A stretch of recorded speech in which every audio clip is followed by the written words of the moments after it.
Peace and love, peace and love. Sogiometric, what's up? Shout out to everybody in the chat room. Let's clap it up for the people.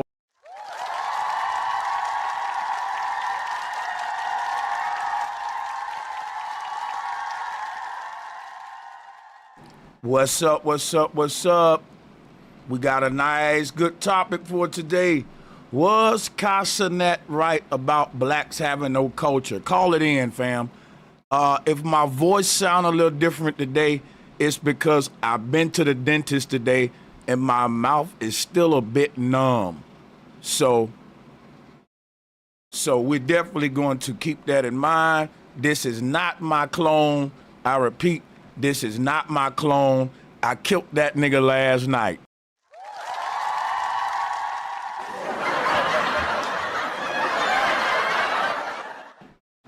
I repeat, they didn't clone Sanchez, nigga. I had dental work done. Now check this out. Shout out to my sister, iCarly, in the house. People, come on in, man. Call it in. Was Cenat right? Was Cenat right? Sometimes we jump down a brother's throat before really thinking about it. We kind of get triggered. We kind of get triggered. Shout out to you, Charlie. What's up, brother? Let's hear the man out. Let's hear him out. Are not cultured at all. Stop dick riding. I don't want to hear, like, when I'm asking general questions, I'm not asking y'all niggas. Stop dick riding. Y'all niggas is black. You're black. You're just black. Just be yourself and hit them with hey. Also, I just found the Anarchy hoodie yesterday. Can't wait. Finna resubscribe in a little W female viewer. Big 2 months December 9th. Thank you so much. Bro, you're just fully American. You're African American, bro. That's it. How was that see you in 30? That wasn't an insult. That was strictly you're black. You're not Trinidadian. You're not Jamaican. You're not African. You're not word. Yo, I don't see where he's saying something wrong at. This is exactly what we say. We say we're foundational black Americans. We're just black. We're not Jamaican. We're not Trinidad. Yo, he's saying exactly what we teach about ourselves. Bro, don't tell me y'all got mad at this man for this. Oh, let's rewind it, man. That's why I told you, man, black people are so hypocritical. We'll say stuff like, it's so much violence in our communities. Then when a rapper gets shot, we'll say, oh, that's fake, that's fake. We're freaking hypocriticals. We're hypocrites. Shout out to my brother, Leonard Robinson. He said, bro, Sanchez yesterday was lit. Mobile, Alabama in the house, baby. I'm just saying, man. People be saying everything we say, and we'll fucking have a fit. And I'm like, bro, calm down and listen to what the nigga's saying. He's saying what we saying. Like, boy, I tell you, we be tripping. We be tripping. Are not cultured at all. Stop dick riding. I don't want to hear, like... We don't have a culture. This is what we tell the world ourselves. Shout out to Cenat. Shout out to Cenat. Kai, if they coming at you because of this, brother, I'm riding with you, man. You didn't tell them niggas no lie. We ain't got no damn culture. And that's what we've been telling the world. They took our language away from us. They took away our native tongue. They took away our real last names. They took away our true music form. They took away our land. They took away our spiritual system. They took away our culture. This is what black people teach the world. Drop a one, y'all, if that's true. Drop a one if that's what we've been teaching the world about ourselves. That we ain't got, you know, one thing that I hear black people tell other cultures, we tell them, look, man, it's easy for you to say, you got a culture. We don't. We've been telling other cultures that for years. Hey man, you got a culture. I don't. So therefore you can't be holding me accountable for certain things. Like it's certain things I get a pass for because I was born and they didn't give me my original language. They didn't give me my original spiritual. They didn't give me my original culture. They gave me some American indoctrination and street culture, hip hop shit. I've been telling people that even when I was in Korea, I was telling them, look, man, we not the same. Y'all not like us, bro. You're born with your native tongue. You born with your original God. You born knowing your fucking ancestors. You born on your land. Nigga, that ain't true for my people, nigga. All that shit was took from us. Unless we got it back or something, I must have missed something or something.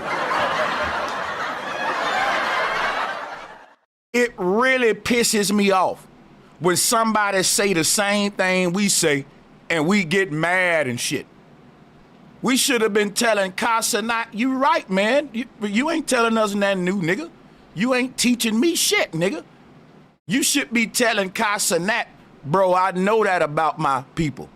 You ain't teaching me nothing about my motherfucking people, nigga. That's what you should have been mad about. You shouldn't have been telling a nigga he's wrong when we've been saying the same shit. Oh my God. Oh my God.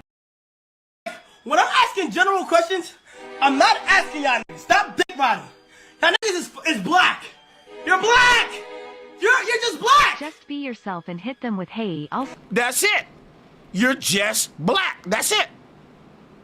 And black is something that we are for lack of better words. We're black until we find out who we are. Basically, black means we're blank. It's like Malcolm X. He don't know what the last name is, so he just put an X, right? It's because we don't know the name of our group, we just say black. We the black blank people. That means we don't know yet, bitch. We figuring it out. Hold up a second, nigga. See, black people are currently in the process of trying to figure out who we are. We haven't figured that out yet. If we did, I didn't get the memo, nigga. When did that happen? Like, when did that happen? That shit, I didn't get invited to the reunion. So until we figure that shit out, this man is right. We have no culture. That's what we're in the process of doing right now as black people, trying to rediscover our true culture. But we can't do it because motherfuckers keep talking about hip-hop is our culture.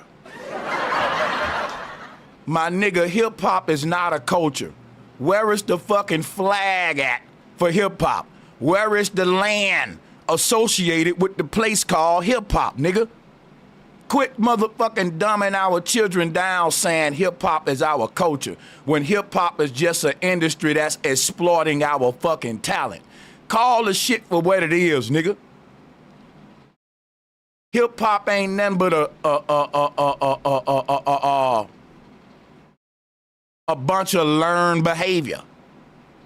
Swagger and trendy behavior is not culture, nigga.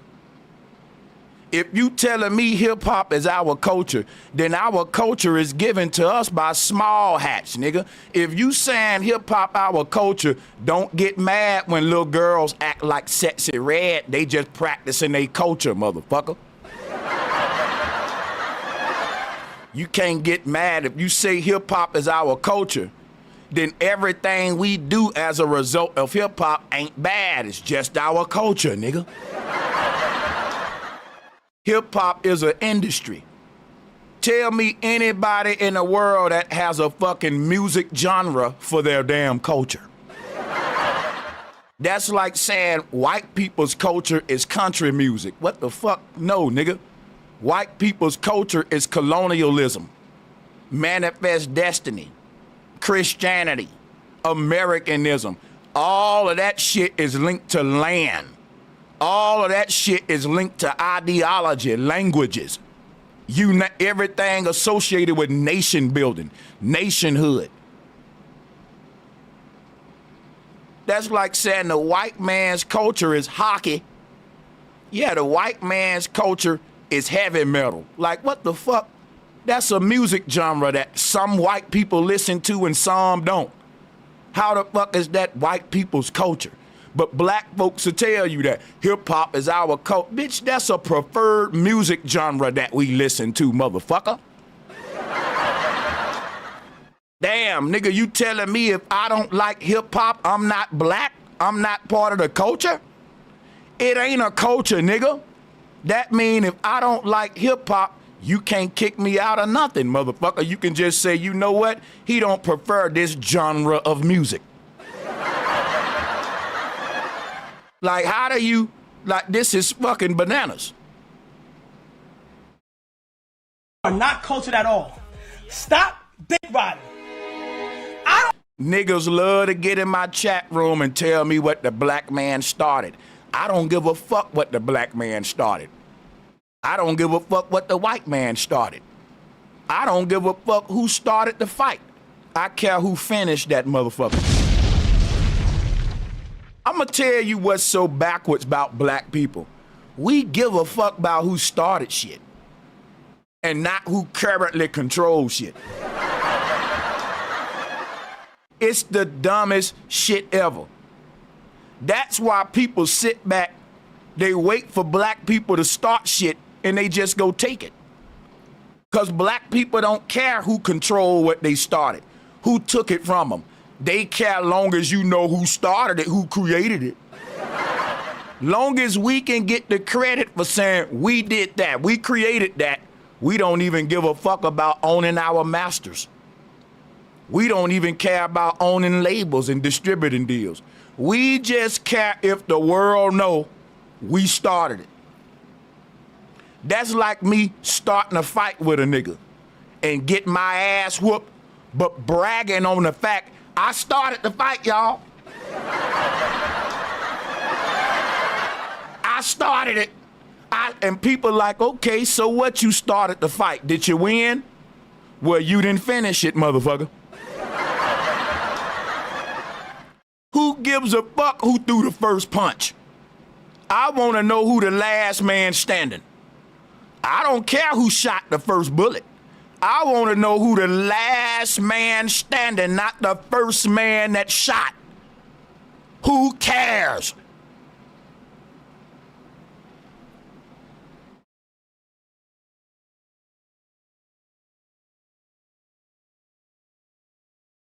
Are not cultured at all. Stop dick riding. I don't want to hear, like, when I'm asking general questions, I'm not asking y'all niggas. Stop dick riding. Y'all niggas is black. You're black. You're just black. Just be yourself and hit them with hey. Also, I just found the Anarchy hoodie yesterday. Can't wait. Finna resubscribe in a little W female viewer. Big 2 months December 9th. Thank you so much. Bro, you're just fully American. You're African American, bro. That's it. How was that see you in 30? That wasn't an insult. That was strictly, you're black. You're not Trinidadian. You're not Jamaican. You're not African. You're not, word. You're not Ghanaian. You're not Dominican. You're not Puerto Rican. Right. You're not Cuban. Right. Right. You are American. I farted so loud. That's it. Thank you, Cenat, for letting these niggas know that they are foundational black Americans. That's all he told you. You ain't Jamaican. You ain't Trinidad. The same shit Tariq Nasheed tell y'all and you celebrate. Tariq Nasheed preach this every day. We ain't Jamaicans. We ain't Trinidadians. We ain't Latino. We ain't Hispanics. We are foundational black Americans, and that's it. Nothing else. That's what Tariq Nasheed teaches. So how y'all mad at Cashapp, but ain't mad at Tariq Nasheed? Man, we some damn dummies, man. We don't even know what to be mad at, nigga. We're stupid. We're hypocrites. You know better. Like, and niggas is really mad This dude mad. Everyone's mad at Cenat for telling us what we've been telling the world anyway. They took our culture from us. We don't have a culture. We've been telling this sob story to everybody and getting pats on the back and, oh, they don't have a culture. That's so sad. They was born without their native tongue, they name, they last name. Come on, this the shit we've been teaching the world. Now we're gonna turn against it and say he's wrong? Stupid. This is proof that black people are dumb as hell, y'all. We don't think, we just get mad and react about shit without thinking. And people like that is on their way to the slaughterhouse, I'm telling you. If you think like how black people think, we're gonna be the first to go with this Depop agenda, man. We're definitely gonna be exterminated. You can say, this ain't no self-hate or nothing, this self-love. This somebody that love his people enough to tell them, we wrong. I don't give a fuck about agreeing with you and being your friend. We family. I don't got to treat you like strangers that I need to try to be cool with and all that. I'm a black man, so I can address black people like a black man. I don't got to try to, see, I'm not trying to sell y'all nothing. I don't need none from you. All of these channels that's made their career of pandering to black people, that's what they do. I got the luxury to tell you the truth and then watch it hurt you and say that's good. Let it burn, nigga. Let it burn, let it burn. Gotta let it burn. I'm not cultured at all. Stop dick riding. I don't want to hear, like, when I'm asking general questions, I'm not asking y'all niggas. Stop dick riding. Y'all niggas is black. You're black. You're just black. Just be yourself and hit them with hey. Also, I'm not gonna tell him to go back to his country. We need this nigga in America teaching black people the truth. We need his help. He's standing up there telling black people something that's true about them and they don't want to accept it. Why would you want him to go away? Why do black people want to run niggas away who telling our people the truth because the truth hurt? Why don't he go back to his country? Why? Because he told y'all the truth? That's fucked up. People that telling you the lie are the ones need to go back to their country, nigga. What the fuck? I told you we backwards. I told y'all we backwards. I told y'all we backwards. The man that's telling us the truth, we want him to go back to his country. But the nigga named Barack Obama, who's a Kenyan, who came and lied to us and locked more niggas up than the Reagans, we still proud that he was a black president for us. We voted him in. We want the liars, y'all. We don't want the truth tellers because the truth gonna hurt us. The truth gonna make us work on ourselves. The truth gonna make us uncomfortable. We don't want that. We just wanna feel good while we do bad. We just wanna feel good while we do bad. Why y'all mad at this man for telling the truth? Why you mad at him for telling us we black? We are. Quit practicing that self-hate, man. Yo, you a black man. That means you don't have a culture, nigga. You're trying to find out who you are.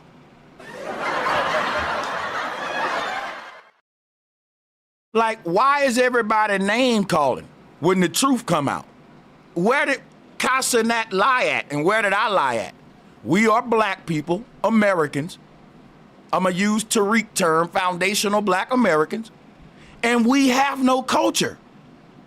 If you say we have a culture, then we've been lying to the world for over a decade. We've been telling the world for over 2 decades they took our language away. They took our last names away. They separated us from our ancestry, our land, our culture.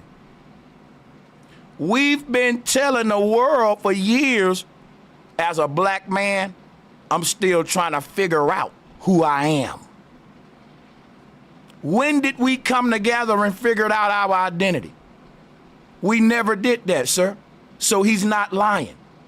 Quit getting mad at motherfuckers who have a national identity because they throw it in your face. Ah, you don't got one and I got one. Quit hating, motherfucker.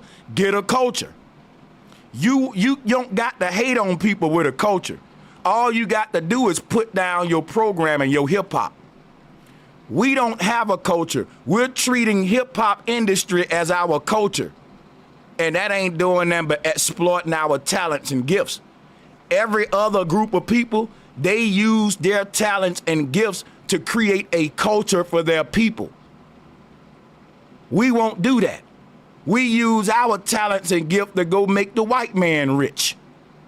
To smoke on op packs and shoot niggas up and then rap about it while we self-convicting ourselves, catching RICO cases. And we call that our culture. Ain't nobody stopping us from having a culture. We can have a culture, but we too busy enjoying hip-hop. We think hip-hop our culture. So therefore, we stop looking for a culture because we think we found it in hip-hop. When hip-hop is not our culture, it's an industry that simply exploits our talent. It's a music genre that they made out of street values. It is a street urban culture, street culture. So it don't belong to any particular group. It's a culture that just simply exists in the streets. Anybody that can relate to ghetto living and struggling can participate in hip hop. It don't matter your skin color. We can relate to you if you from the hood. Hip hop is nothing but street culture. It's not black culture. Any nigga from the streets can fit right into a hip hop scene. You can be an Asian boy living in Compton and you grew up with Kendrick Lamar. You was born and raised in West Side Piru. And there go a black dude from Beverly Hills. He don't know nothing about the hood. You're more part of hip hop culture as an Asian than that black dude raised around all them white folks. Because hip hop culture is not based on skin tone, and it never was. It was based upon ghetto street environment. Anybody familiar with the streets, you'll fit right into a hip hop scene. You can be a white boy with freckles on your face. If you was born and raised around them niggas in Memphis, Tennessee, you can sit with us and fit right in, nigga. And in fact, if there's a black dude that ain't from the hood try to test your gangster, we'll jump on his black ass and help the white boy. Tell me I'm lying, y'all. It's white boys right now that's rolling 60 Crip. And some black dude from buttfuck Nebraska don't know nothing about this street shit. He can't tell that white boy nothing about black culture, cause he ain't from the streets, nigga. He's some black dude from some fucking cornfield in Nebraska. So he's not part of hip hop culture or street culture. 1090 Jake is more part of hip hop culture than some of these black dudes that wasn't raised in the hood. It's just facts. You acting like I'm making this shit up. You acting like I'm lying right now. All it requires for you to be part of hip hop culture is to be from the streets, nigga. That's it. Are not cultured at all. Stop dick riding. I don't want to hear, like, when I'm asking general questions, I'm not asking y'all niggas. Stop dick riding. Y'all niggas is black. You're black. You're just black. Just be yourself and hit them with hey. Also, I just found the Anarchy hoodie yesterday. Can't wait. Finna resubscribe in a little W female viewer. Big 2 months December 9th. Thank you so much. Bro, you're just fully American. You're African American, bro. That's it. How was that see you in 30? That wasn't an insult. That was strictly, you're black. You're not Trinidadian. You're not Jamaican. You're not... All right, let's start letting callers on. And let's let the callers on one at a time to speak to the issue. I've laid a basic little short foundation of how I feel. Let's see how you guys feel. Call it in. Call it in. Let's pin the Cashapp. case anyone want to support my awesome content, man. My awesome content.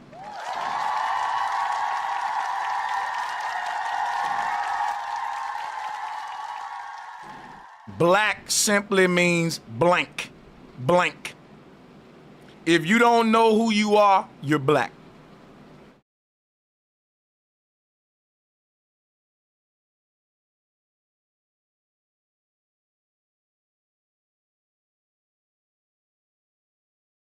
Real truth, real growth. Welcome to the call.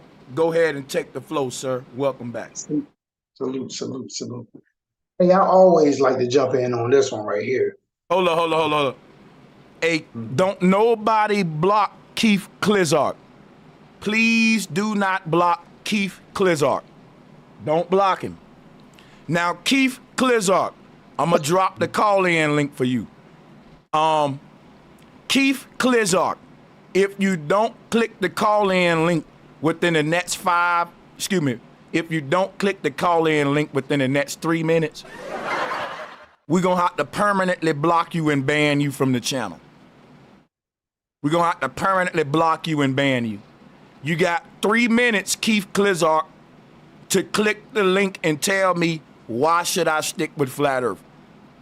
If you give me a good enough answer, I'll obey you.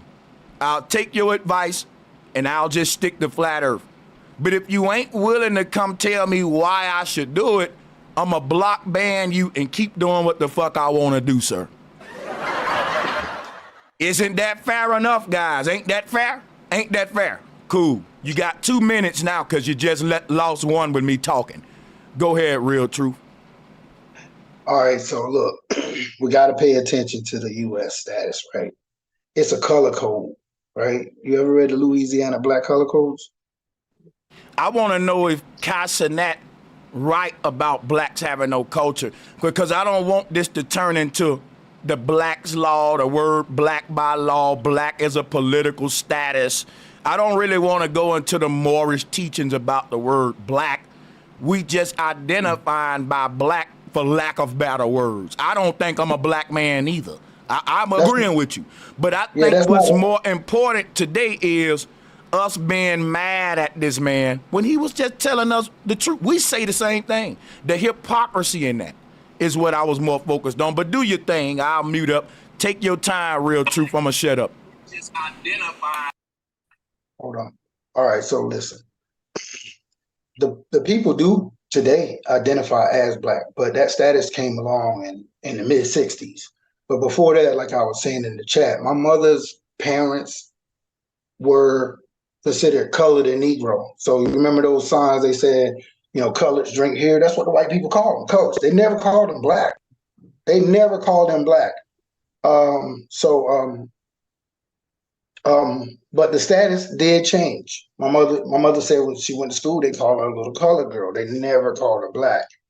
But in '65, it was a status change that people chose. They added it to the thing. When you put the census and all that stuff, some people chose to be called black.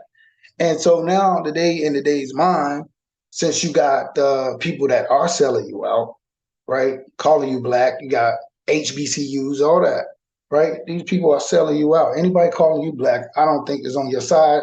I don't think they know the truth. And I think they could be selling you out. They could be ignorant about it. But wait a minute. Let me land. Let me ask you a question. Go ahead and land. Hurry up, so I don't forget my question. Go ahead. Yeah. Okay. Sorry about that. You good? All right. So what I'm looking at is if we are really from this place, we not Africans, right? This Turtle Island. So they committing paper genocide. They washing us out. It said that it was a law that if these people that's supposed to be the true American Indians, they were supposed to wake up at a certain time and change their status. But I think they put a law in that now you can't even really go back and change your status to the American. But like I said, my mom in the 40s, her parents, my grandfather, he was a minor league pitcher. Colored, right? Yeah, he was colored. He worked for the funeral home. Get that question in real quick. Okay, go ahead. Sorry about that. I think you should leave room open for people to use the word black for the simple fact we don't know what to call ourselves. You feel me? We should know. We should know, because that's what I'm telling you. I'm gonna tell. Hold on. How we should know if we ain't came together and agreed on it? Because every time we come together, listen. Every time we come together, we got some group saying we're Christians. We got one group saying we Africans. We got one group saying we're Indians, Native Americans. We got one group saying we're Moors. One group saying we're Hebrews. You got all of these different groups that's giving us an identity, but every group all identify as black. It's so much confusion with this identity crisis that we're in that I think we need to be more, if you'll let me land, I think we need to be more patient with people using the word black, because after all, we have an identity crisis. So when I look for a word to identify this group, I don't have that many. Black is the one that's popular, that everyone know, that they even know that we've been called, boom, boom, boom. That's why I say we using it for lack of better words, meaning if I had a better word, I would use that one, but I don't. It's unfortunately that I have to say black, but I have to say it. Otherwise, what word do I use when I'm identifying this particular group that we call black? What I can use nigga, naga. I prefer to use the nagas, but that's really controversial. You know what's gonna happen with that. So I just kind of stick to what, you know, not that I want to call them black, but lack of better words. Let me tell you how they got caught, Sanchez. And now peep this now. You can't get away from this one right here. Check this out. They had signs every damn where. They invested money on putting billboards up, gonna bring your colored ass in here. Okay? So even in the books, you were colored, right? And then when that status changed, they started calling you black. And then that became the norm. What I'm saying is it started over. I don't look black. I'm all different shades of copper. I'm gonna go with that. So what I say is I'm the real indigenous man from this country. I consider us a copper colored nation, whether we notice or not. I mean, we here, everybody here, we from here, we the copper colored nation, you know what I'm saying? All different shades of copper. But like I said, they got caught because they was putting signs everywhere. And then when they stopped calling you colored, when people change that status, that's when they start changing the signs. Like, but notice this. After they said no coloreds or colored water fountain, it never been a sign put up say no blacks. Wait a minute though. Why didn't they do that? Wait a minute. Well, hold on, let me land. Why didn't they put up signs? I'm trying to answer. I want to answer that. Here's the thing, man. They was using the word colored just like they using the word black today. So I don't understand how a person can say, don't call me black, call me colored. Because when they was using the word colored, guess what we was saying? Colored is a social status. I know that. I'm not. Listen, I'm not with it. I'm saying everything we saying about the word black, we was complaining about the word colored the same way. It's still like. But my point was, it was never that before. We were never black before. It was derogatory in the 20s. These cool men, these old men, man, you couldn't call them black. I'm saying though, but what I'm saying is colored was derogatory too. I get it, but what I'm trying to say is, think about the timeline. Why did it keep changing, bro? It kept changing. I want to answer that. Because we knew that this social status they was giving us called colored was a demoralizing status that was hiding our identity versus giving us one, and we was pushing. Let me holler at you. We was pushing back against the word colored. So they said, okay, let's give them a new word. Then they came with black. Now, when we start pushing back against the word black, they're gonna give us a new identity. Guess what I'm telling you right now? Hold on, bro. You asked this question. You asked it because I assume you didn't know the answer to it. Let me land. You said, why did it go from colored to black? I'm giving you the best explanation. Anybody trying to come behind me with another one, it's going to sound more complex and stupid. I'm giving you the simple Occam's razor answer. Colored was being used just like the word black. They was trying to get us with this social status trick, and it wasn't working. Too many of us was saying what we saying now about the word black and the word colored. So they said, look, we got to give them something they'll take. They gave us the black shit. And guess how we took it? They had music with it, clothes with it, art with it. They didn't have that with colored. They didn't have a music genre for colored people. They didn't have an urban streetwear dress code for coloreds. When they came with the black shit, that was them trying to mimic a culture. That was them saying, why won't they take the colored title? Why? Because colored is obviously not a culture. It don't come with a dress code, a way of eating, a way of dancing. It don't define who we are specifically. So guess what the social engineers did? They said, we want to be the ones to classify this group of people. We gotta make them accept the classification that we putting on them. How do we make them be proud of being something they're not? We make music about it. Guess what really solidified the black movement? You can put your hand down, man. When I stop, I'm gonna be through. Have patience, bro. Listen, one song single-handedly, y'all, James Brown. I'm black and I'm proud. Listen, the black movement was promoted through TV as something you need to be hip to. Like, if you're not black, you're whack. What are you doing? If you from the hood and you ain't going along with the black thing, you're whack. They had to sell that to us. Black and I'm proud, different stuff like that, right? And we bid on it. We took it. And here we are now, proud to be black. You can't tell these niggas that they ain't black. And if you ask them what does it mean to be black, they gonna start naming all of the social engineering I just said. Dancing, the way you dress, your swagger, your talk, your music. Come on, bro, that's a simple and true answer. Even if a person say, guess what a person can't say? That what I just said ain't the truth. Guess what they can say, though, is more to it, Sanchez, than that. But you can't say I'm wrong about none of that. If you can, show me where I'm wrong. I'm muting up right now. Salute to the panel. So what I was trying to say was that they was trying to get us to the point to write us off in history, write us off this land, especially to turn your ass into an African. So that's why in '88, they changed our status to African American with the help of Jesse Jackson.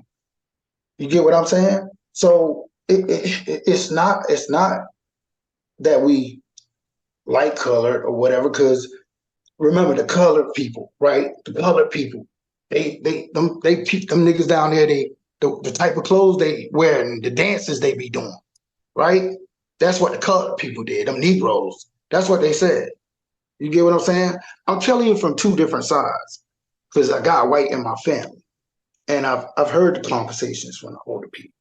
So, and I'm one of them guys. I grew up, early 70s. My mom raised me. She was a real mother. You know what I'm saying? Still to this day, cook a dinner every day. So I know my history. I know my ancestors, but that's the truth. This is called paper genocide. This is a part of it. So people, they call themselves black, but are they starting to pick up on the African American too? Are they? Yeah, they starting to pick up on the African American too, right? It's a mind thing. And once your ass consider your ass African, you written off this land. You accepted being a foreigner. I'll end right there, bro. I want to just say, all the essence of what was known as black, right, before hip hop can be considered in reference to what we were before what hip hop took place that made us. We were the family culture, right, which was the tribal culture. So in reference to us not having a culture, I just have to agree with the essence of y'all saying it was taken from us. It was written out of history. It was genocided. You know what I'm saying? I get that, but, for people to live this long on the earth, you know, I can't say we ain't got no type of culture. Well, let me ask you And this though. You What's up? do understand that to keep a people alive, put it this way, a culture isn't a necessity or a requirement for survival. What a people need to survive is food, clothing, shelter, water. Them 4 things. Food, clothing, shelter, water. They can survive without a culture. In fact, a people can thrive without a culture. Culture ain't necessary. It ain't a must-have. You see what I'm saying? For survival, is what I'm saying. I can agree with you on that. It's definitely not a necessity to, you know, the community. But what I think is an inevitability is that those things that you say that we need, as in food, shelter, water, electricity, You can get those without a culture. we definitely can. But what you can't get without those things is a system. You can. Right? I don't necessarily believe that water, electricity, shelter, and food in a long-term scenario can come without a systematic, you know. Yeah, and listen, my thing is, you can have a system to harness resources without a culture, though. I don't understand how you don't see that. Like, I can develop a system of agriculture, of mining, of electricity, of energy sustainability without even having a culture. I could do that. Right, but the Arkham's razor to everything that you're saying In is fact, that the I just want inevitability. to. In fact, one thing you got to remember, Salas, the people that run the world, they doing everything you just said, and they don't even have a culture. But don't they have systems that they strictly run by to create that proves my point. That you can have these systems and your people can thrive with just the systems and without the culture. It's not necessary. So, that's my point. So allow me to play a what is it called? Devil's advocate. Go ahead. Not devil's advocate. A Semitic. Semitic. What's the word I'm looking for? A word game with you, right? When you say culture, right? We're talking about the cult. You know, breeding, or what's the reference of cult? Like the cow and like herding bulls or herding cows or whatever. And like the culture is just like the ongoing of that said thing, which is like the cult or the where we're going now, Salas. You said where we going with it? You know, every time I hop in a car with you, I end up on some back road, and we said we was going to the store. So I'm saying, like, how I get back here behind this little building over here. And I'm always like, chill, bro. We got good weed. Just roll some up and let me finish driving. True. Go ahead. All right, yeah, but what I'm saying is that the essence of where the word culture comes from, which comes down to the calf and the breeding and the sheep herding and all those different things, there has to be a systematic alignment in how you do those things. You get what I'm saying? And so when we're talking about these small hats that are up at the top, they're following a culture, but it just may not be hip hop or country or Hindu or Muslim or anything of that nature, but it is a confined culture, more or less, right? That they're following because it's a systematic thing that they're doing to literally herd people into a way of life so they can be sustainable. Does that make sense?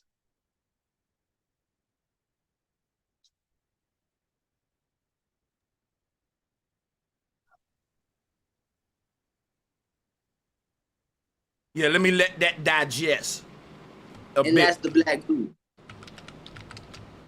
Shout out to my nigga Salas all day though. Bro Sanchez, I wanted to answer your main question. Yeah, go ahead, man. Speak on it. Did we get the guy in the chat room? What was his name? I said I'm gonna block him if he didn't join. Let's get him blocked now. His time been up. Salutes. So to your question, why is a lot of black people mad at what Cenat said? I think just everybody believe that since since what black people believe is our culture, hip hop and things of that nature, everybody is mad at him for talking down on it and still profiting off of it. Now let me ask you a question, right? Let me ask you a question. I profit off hip hop too. I sell hip hop beats, right? But I still tell niggas that ain't our culture. This a business.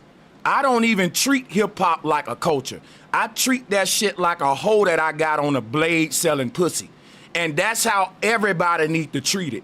Quit being loyal to the fucking hip. Hey, Renton, can you mute up, brother? For a second. Yeah, that's the thing about what I'm saying, though. That's what I completely understand. Yeah, we got to quit falling in love with industries. Just because we did the first dance or had the first something to do with it. And once we get detached from hip hop, we will start thinking about the money and not the fucking just the music and dancing. That's what Lord Jamar doing. He's debating about who created hip hop when none of these niggas don't even own their own masters. That's a problem. Right. Big problem. Yeah, so I understand it. I just wanted to put my 2 cents in, I'm glad I got to finally come up here and talk to you. I'm getting ready. Me and my homie put me on you, I think a year ago. So I've been, powering through a lot of your videos. I'm getting ready to go to the Army this Sunday. So I just want to come up here and say thank you for your knowledge. And I definitely hit your Cashapp. Yeah, black people are on. Hey, let me say thanks to the brother for hitting that Cashapp, man. Salutes to the brother that was just speaking. Y'all stay on. Let's kick it a minute. This what I'm saying. Okay, let me let you get in a second, Rich. Why the fuck I keep going to blur mode? Now check this out, right? I think that the reason we at the bottom, you know what? It's because I just lost my train of thought. Real truth, take it. Fuck all that. Go ahead. It'll come back. Oh yeah, I was thinking this also about that status thing. If you notice, man, now you're getting all the African music, you're getting all the African dances, because when they come here, they the African American. And they got their culture, they bring their culture with them. So we not African to them, we black to them, right? But I'm thinking that these brainwashed kids coming over here really don't know the truth about us, but they don't accept us as Africans. I know that for sure, but people are choosing that status. But when my daughter graduated in 2020, her status, it was a lot of children in there that were African. It was like 70% at a black school. So they've been coming over here generations, and seems like we're being replaced. I'm just thinking out loud, but this is what I'm seeing. Okay, so I agree. I agree that we're being replaced, but I want to know why is it important? Yeah, they're writing us off our land. We need to realize who we are. That's not. Hold on a second. You're saying we don't know who we are, but we need to realize who we are. I just think about a lot of things. Go ahead. I'm sorry. My bad. No. I'm just waiting you through. This is what I'm saying, man. When I say we need to know who we are, we also need to realize who we are. I don't care what words you use, right? The point is, we don't have an identity and a culture, and Cenat was right? So you agreeing with that? Cool. Now, my whole thing is, when you say we're being replaced, that's what slave masters do. They replace slaves. If I got some slaves picking cotton, and them slaves ain't picking enough cotton, and they complaining a lot, and I see some slaves over here that pick more cotton, but they don't complain that much, what you think gonna happen? I'm gonna replace my slaves. So, It's deeper than that. hey man, I'm not trying to make it deep though. I'm just trying to be simple. You can go deeper. I'm just trying to simplify it for the people when it comes to why slaves is replaced. And I gave them a basic, simple answer. Now you can take that simple answer and go deep as you want, but I don't think it's necessary. I think that simple answer is pretty suffice. What y'all think in the chat room? Drop a one. Let me try for a half a second. I think that simple answer pretty good though, just for what we need to know. But go ahead if you want to build on. I'm just gonna keep going back to that. Repeat something? Okay. Yeah, the paper genocide is happening. But that's what's going on. Paper genocide. There we go. I mean, you don't believe in that? I mean, think about it. Look it up and read it. Listen, look it up and read it. Listen, I didn't say I don't believe in it, man. I agree with it. I'm just saying the people that's carrying out the paper genocide, we can't take that same approach to stop it. In other words, they can use paper to commit genocide, but we can't use paper to stop the genocide. That's the trick. That's the problem we in. Well, we need to use our mind to stop choosing what we're not. That's for one. Hey, and the paper genocide is just an illusion. It's really a carbon. No illusion. Look it up, bro. What does it say about listen. I don't want to talk about paper genocide. My show today was Cenat right about blacks not having a culture? Who we got on the call besides Black Glue and Real Truth? Let y'all get a mic or break them in. Hey, what's happening, bro, man? Shout out to the panel, man. Right, salute. The way I see this shit, the only thing we can do is accept what it is and change the narrative about it. I mean, shit, if we black, we black. We are that. We can't get away from that. At this point in the game, we can't talk about what our granddaddies and grandmas was and what they were called, because when we talk about the system was created by motherfuckers that ain't care nothing about us. So we can't really care about a status title anyway. None of that matters. We have to accept who we are and take that for what it is, because at the end of the day, we can't change shit. The only thing we can do is accept it, make the most of it, and put a different narrative on it. If we black, let's be black. I don't really think it's safe. I don't think we should ever develop the mentality of we can't change this or change that. I think we need the mentality of how do we change it? Because I think we can do what the fuck we want to do when we come together. I believe in the people. I'm not saying. Listen, I'm not such a coon that I'm a liar. One thing I know, even though I'm a coon, is that if black people all come together and work together, ain't shit gonna stop them, nigga. I know that for a fact. That's all I'm saying, bro. Because at the end of the day, we can all say we Indians, we can say we indigenous, we can say we black. You got people say we Christians. Regardless of what we are what we are. And we gotta accept it. But we gotta come together and be like, fuck whoever don't like what we are. We gotta love us. See, that's the thing. It's a lot of this shit comes from self-hate.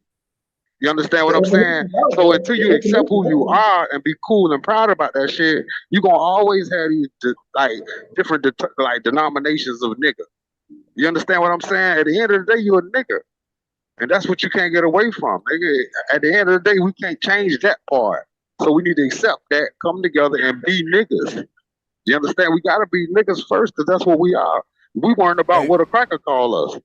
Hey, listen, to everybody in the chat room that's interested in joining my panel full of brothers here with the topic we got, go ahead and click the Zoom link and we welcome you to the bill. Everyone who haven't liked and shared the video, please do so we can get the numbers up. We appreciate y'all. So I want to deal with something that's being said about Cenat. People are saying, he's saying black people don't have no culture while exploiting black culture.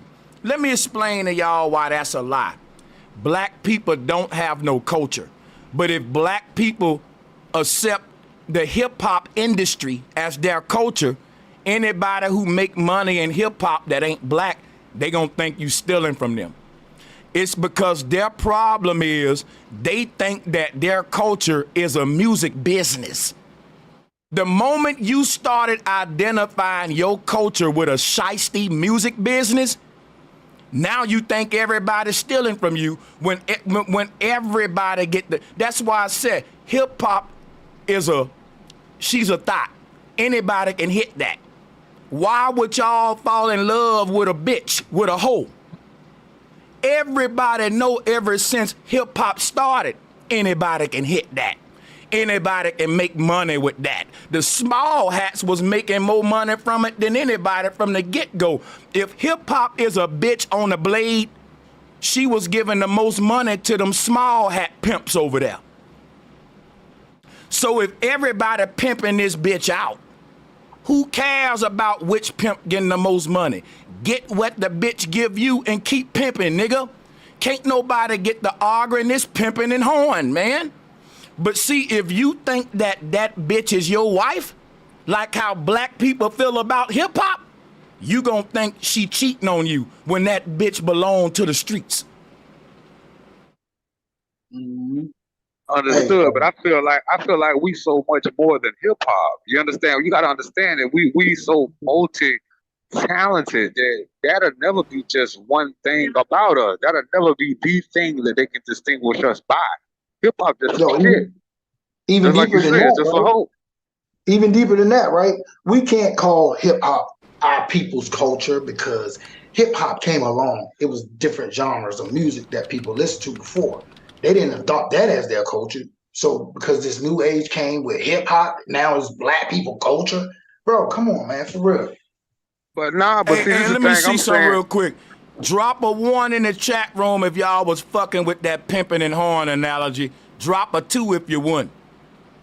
I want to show this chat troll something real quick. Go ahead. But my thing is, I don't think nobody know what the definition of culture is. Because culture dealing with land, dealing with tilling land, cultivating. It is dealing with crops and stuff like that. It's dealing with. I was just about to bring that up. It's ways of people that are related to each other in the same area should be of doing things, right? Things you believe in, the way you see things, right? Yeah, man, all that is I mean, yeah, man, listen, I'm gonna say this. I'm gonna be honest. I'm gonna be honest, right? I think we can have this conversation about Cenat and black people without having to reteach niggas what culture means. I think every motherfucker watching this shit right now know what a culture is. So now let's just talk about, do we got one or not? That's it. No, Sanchez. We do. It's fucked up, bro. That's why we did now. That's why we're at the bottom. Let me tell you our culture. Let me hold on, slow down. Let me tell you our culture. This is our culture, right? We send our children to school. All of us do it, right? We send our children to college. Some of them go in the military, right? The culture of eating the same type of foods, enjoying these holidays, just doing the same traditions. That's behavioral activity. All of us do have become our culture. So you're agreeing with me when I say that our culture was family culture, which was tribal culture, which would be traditional culture. Hey, Grand Rising, everybody. Flat motherfucking power. Brother Sanchez. But when we talking about culture, you gotta understand that we ain't defined by one thing. Like you gotta, but you also have to understand that everything that we've ever like embraced or indulged in, it done been taken and plagiarized by another set of motherfuckers. So we are culture. We are universal culture. We are universal culture. It ain't really much that we don't do that other people do. Listen, Right,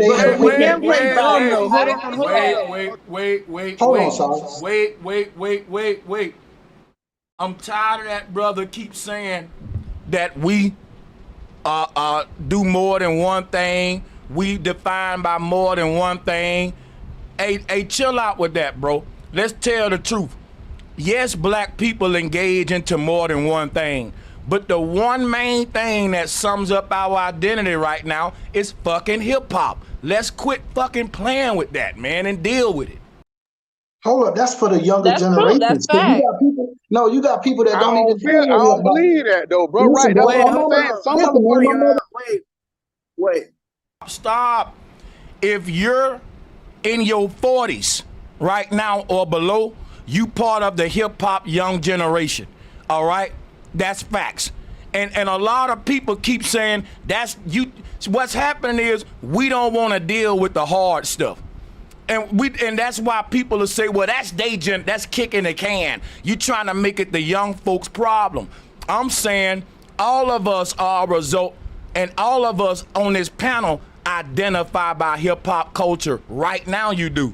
I can show you something you doing right now that's from hip hop culture. All of y'all are influenced. Put it this way.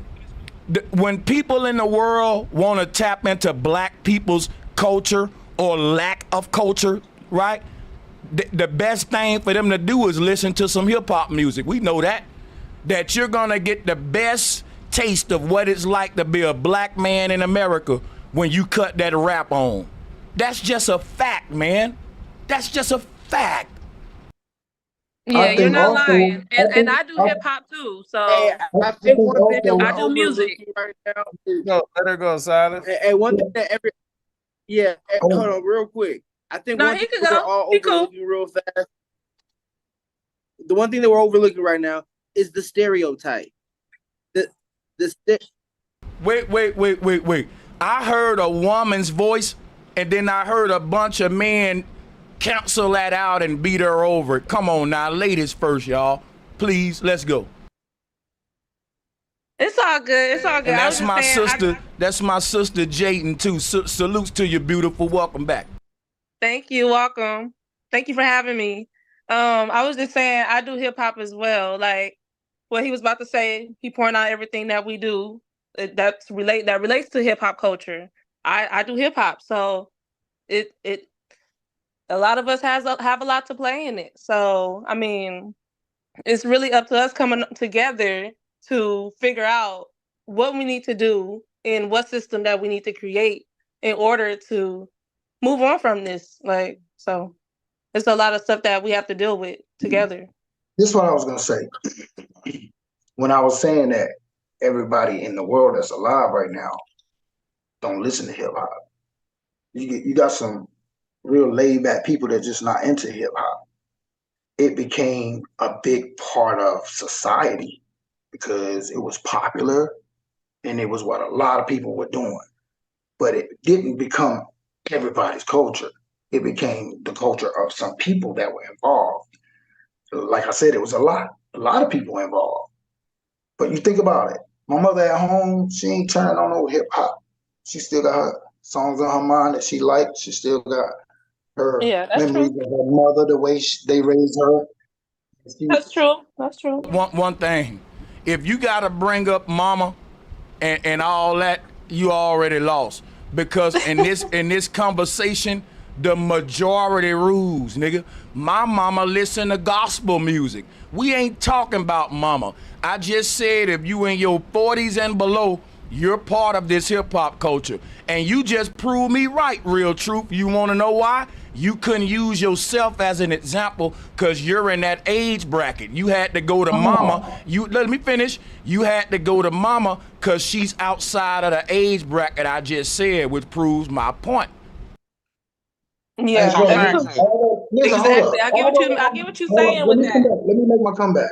Although I'm a part of like that music, right? I was taught certain things and I was raised a certain way. So the type of individual I am right now, when people outside of this country or other places meet me with all my skills, my talents, and the way that I am, they don't look at me like I'm a street dude. But I'm from the streets. But the knowledge that I acquired and I carry. Well, yeah.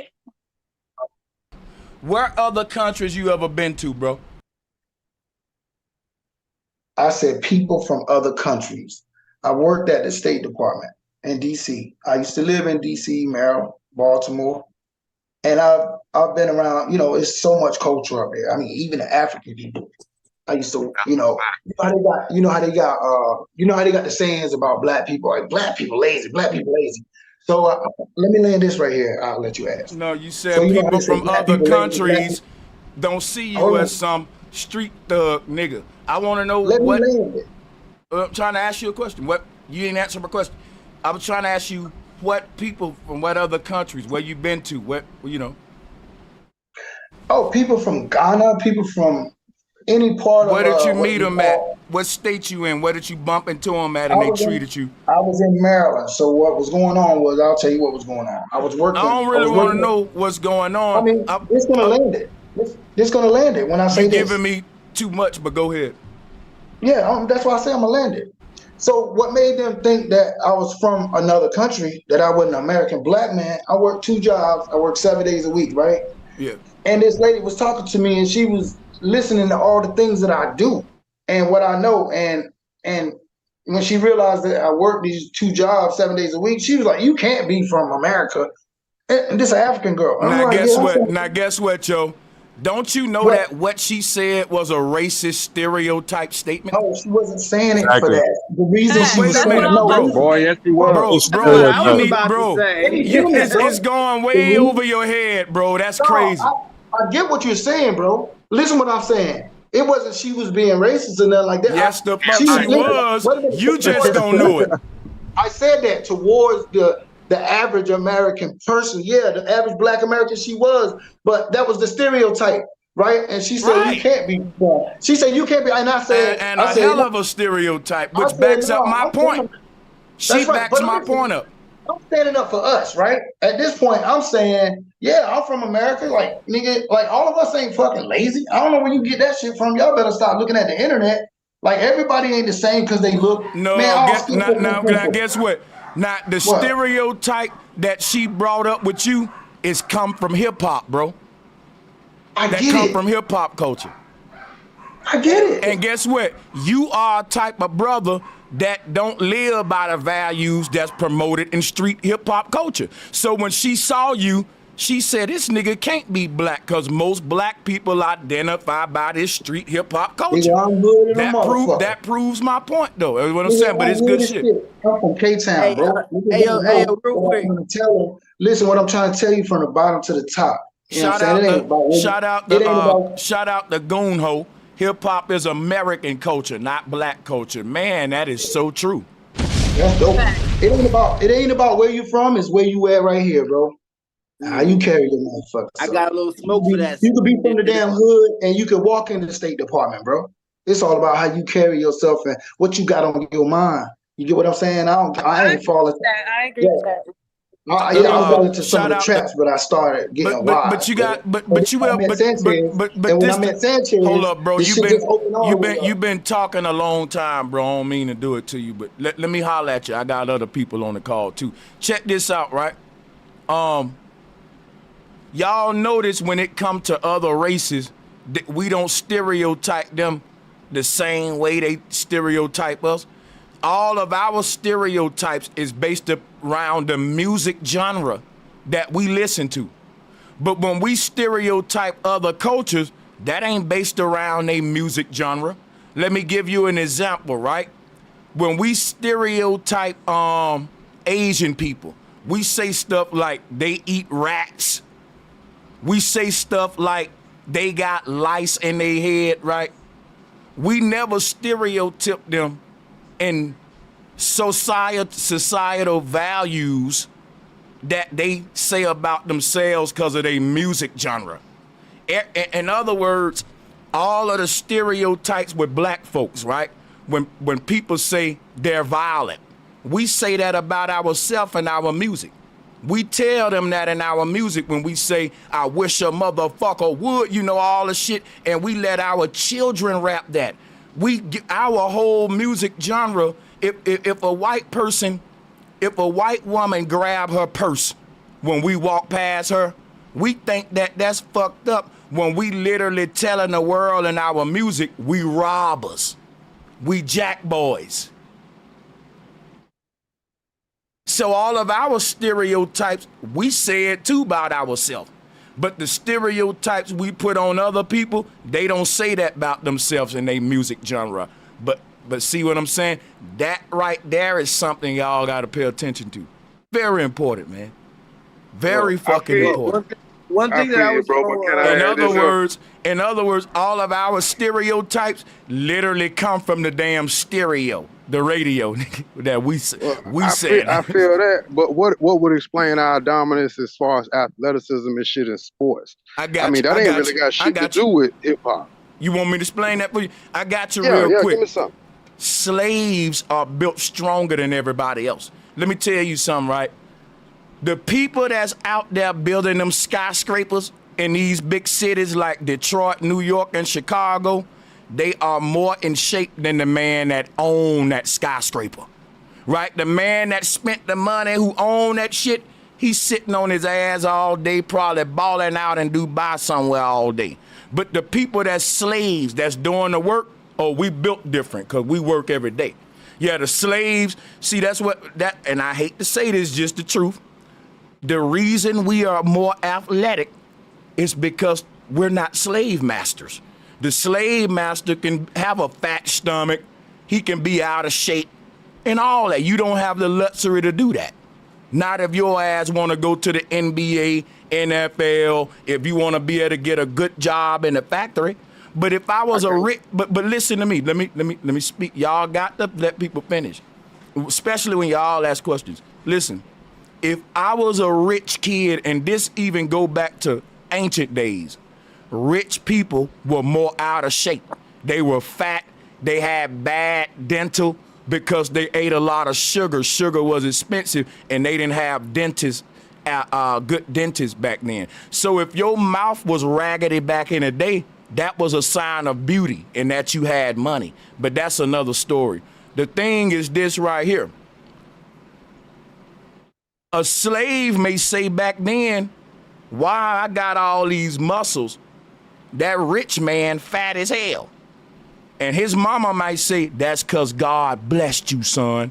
Because who want to tell their son, it's because you're a slave, boy. You got to be able to lift this shit. You got that rich man's son get to sit up all day and play games and eat sugar. But my son is a slave. He got to be in shape to lift the big bales of hay and all, and if he's not in shape, it might be punishment, repercussions for him not putting out enough work like that. You didn't have no choice but to be in shape. Like your life depended on it. You were a product, black gold, and the slave had to be. Who buying an out of shape slave? That's the funny shit. You know what I'm saying? But yeah, go ahead. They bred your ass to be that way. Yeah. They bred us to be strong, cock-strong slaves. I'm from the South. But what about, okay, well, all that's cool, but what about our mental capacity? Because most niggas I know smart as a motherfucker, whether they do the right thing with it or not. Bright, brilliant, quick-minded. Yeah, we universally better than most motherfuckers, and that's just the truth. Well, I would say this. If we are, and what you saying is the truth, I just wish that would reflect in our ghettos and slums and our reality. That's all, man. Not just in your moment of hype right now. That feel good what you doing. No.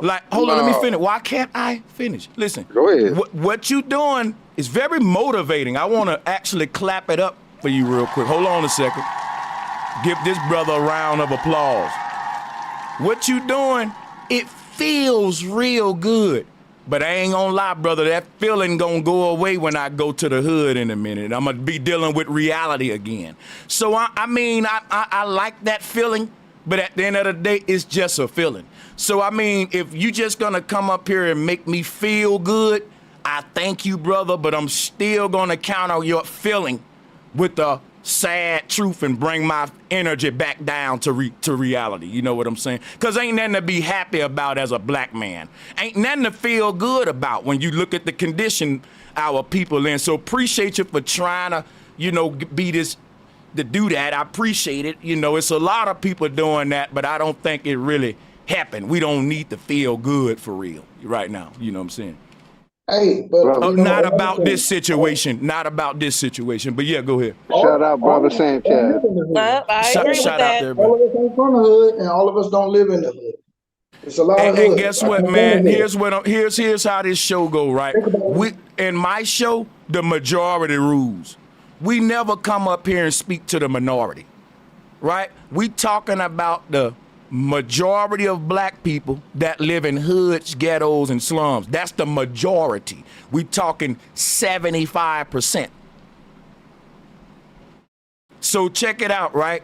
We ain't coming up here dealing with a few niggas in Beverly Hills, man. Can you mute your mic? Why y'all trying to change my fucking narrative in my show?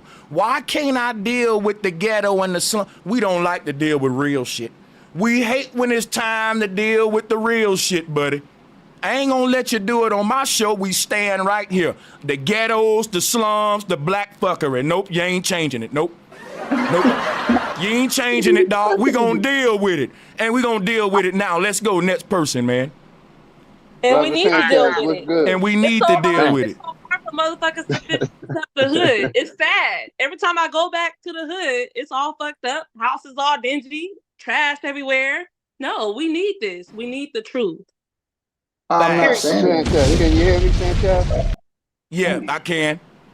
Yeah, real quick. I agree with you with the hip hop and the narrative about us being, not a part of hip hop. We didn't control it, but what that young man said, I just don't agree because like the brother said, we ain't black, and a lot of our people are pushing black and that African American, just because the system is pushing black and African the narrative. Some But of them still believe. a lot of us don't Hold know on, that we some of have. them still A lot believe of we us don't came know from that we have land in our animals. family. A lot of us don't know that we come from this land. They really think that motherfuckers really think that they are foreigners. And Literally. that's what I think the young man was pushing. Like I said, I agree with you all day, Sanchez, but I just don't agree with the young fella that you were playing that we are black and African American. It seemed to me like he's pushing the system narrative. So he might as And well say we came from chimpanzees and monkeys, and I'm landing well, there. You well, got it, brother. the whole That's thing what most about of us think. the whole thing about the conversation right now is if we want to address the black status, the identity crisis of us identifying as black, it still ties into the foundational title question. Was Cenat right about blacks having no culture? Because listen, the people that's saying he wrong, they're saying black is our culture. And I'm saying black is our lack of culture. Be lack. We're lacking a culture, so we're using black like a placeholder, like how the Muslims use X. So what would But you consider us? and that's the whole thing. In the 70s, we were coming together trying to find out who we are. And that's when they stopped that with the neo-pagan movement. Go look up that movement. And they Hey, turned us, Sanchez. and that's what But I'm this is the thing. saying. But, And but that's how we this is where we became. at with it, right? Sanchez, I want to chime in real quick. I just wanted to go off of what you were talking about. hold on, I, say that. Here we go, y'all. We got Sanchez, peace to the panel. Everybody, flat power to you. You know what I'm Sanchez, I saying? want to say this about this situation. Going back into that James Brown and I'm proud shit, right? That was actually a ritual, a spell that was Get him. part of what they put out here on us to get us into psychologically accepting it all the way around through the culture. Even before, like, as hip hop was coming out, that was coming from that genre of R&B or whatever James Brown was singing, coming out of that, that I feel good dancing, whatever, you know what I'm Yeah, saying? It's the buddy. big following them. As you were saying before, how the music itself is dictating the culture, which therefore we all know that the CIA and all of them is the driving force behind hip hop. So how can we have a culture if it's ran by other people in Yeah. the first place? So I would say that old boy, right, whoever he is that was saying that, as far as that go, because it's but a spell that we're under, so we're, as long as we're under that spell, then we would never have a culture. We can create a new The culture. only thing, right, and that's what I was And getting you at. know, The only thing hold we can on, do. hold on. You know what? We're gonna call. You say it's a spell, and I want to back you up. I want to name that shit. We're gonna call it the Black and I'm Proud spell. That's what we're gonna name that shit. I love Go, it. I go, love go, it. I go like ahead, that go one. ahead. But we ain't gotta be. Real We quick, don't have to be proud real quick. about it. Hey, yo, What real we gonna quick, do? right? Say that. What we gonna Say, do? What we gonna do? Vote and come up with what we want to call ourselves. Because at the end of the day, we got yeah, motherfuckers calling yeah. us all kinds of shit. Cause check Well, it let's out, do bro. that then. Listen, it ain't what people call us, it's what we answer to. Now check this True. out, right? The thing is this right here. Yes, we're gonna come together and decide who we are. Every other group did it. And that's what we was doing in the 70s, and they stopped it by making some of us Moors, Hebrews, Egyptian, Pan-African. We went so many different NOI, Muslim. It was so many identities that separate, divided, and conquered us. But before that, we was united under one thing. We don't know who we are, but we all look the same. And we all was coming together trying to give ourselves an identity. We probably would have made a flag. We probably would have came up with our own everything, and would have, by law, you would have had to recognize us as a group. But they stopped that by saying, guess what? They brought the neo-pagan movement in. All these new cultural identities came into the black ghettos. And you had the niggas that was all together saying we the group of people that's trying to find out who we are. They started having debates up in New York about whether we Moors, Hebrews, Pan-African, and we still doing that now. I was over there dealing with that element for a minute. But I'm just saying, the conscious community originated up north in the tri-state area because that's where the whole neo-pagan movement started at. And it started the debate. Who are we? We started the debate about are we Moors, Hebrews, and all these neo-pagan identities that they gave us versus come together and figure out who we were in the beginning, like what we was doing, and they stopped that. My camera is just blurry as hell today. It froze for me. Hold on. Let me say that. Hold on. What I'm gonna say? I was doing this research, right? Okay, so for North Carolina, we the Tuscarora Indians. If you from North Carolina, I did some more research. Now the town that I'm from is called Kinston, North Carolina. It used to be called Kingston. So they took the G out of the shit. Why did they take the G out of the shit? King George came to my hometown, supposedly to find the most royal tribe of the Tuscarora Indians. King George came to that town. It's known. It was called Kingston, bro. He came there. It's all over the place. So my people in that town, in that area, were the Nassau Indians, meaning the Neuse River Indians that went all the way through North Carolina. That's where I'm from. I'm from Kinston. That's where I'm from, and that's the history of where I'm from. So when that man came here, when that King George came here and named that town Kingston, and the first street he stepped on, he named it King Street. That's where I'm from, right? I know who I come from. And yeah, that's my people from that land. My fourth great grandmother was Aboriginal from that land. And a European man came and married her I'm at from that land. Jacksonville, Florida, and all my life, my grandma always told us we were Blackfoot Creek Seminoles, Yamasee. Now you can find out what a Yamasee is. It's a conglomeration of the Seminoles, the Blackfoot, and the Creek Indians. It just is what it is. Now, I mean, fuck the word Indian. We the Aborigines. Hey yo, y'all just agree with me when I said we have a tribal culture, but that tribal culture has been lost over the generations. Nah. And that's where I come to this conclusion, to seeing that the fact that our nature is to be tribal. Our nature is usually family, or was at one point family before it was split systematically. We are technically a warring culture.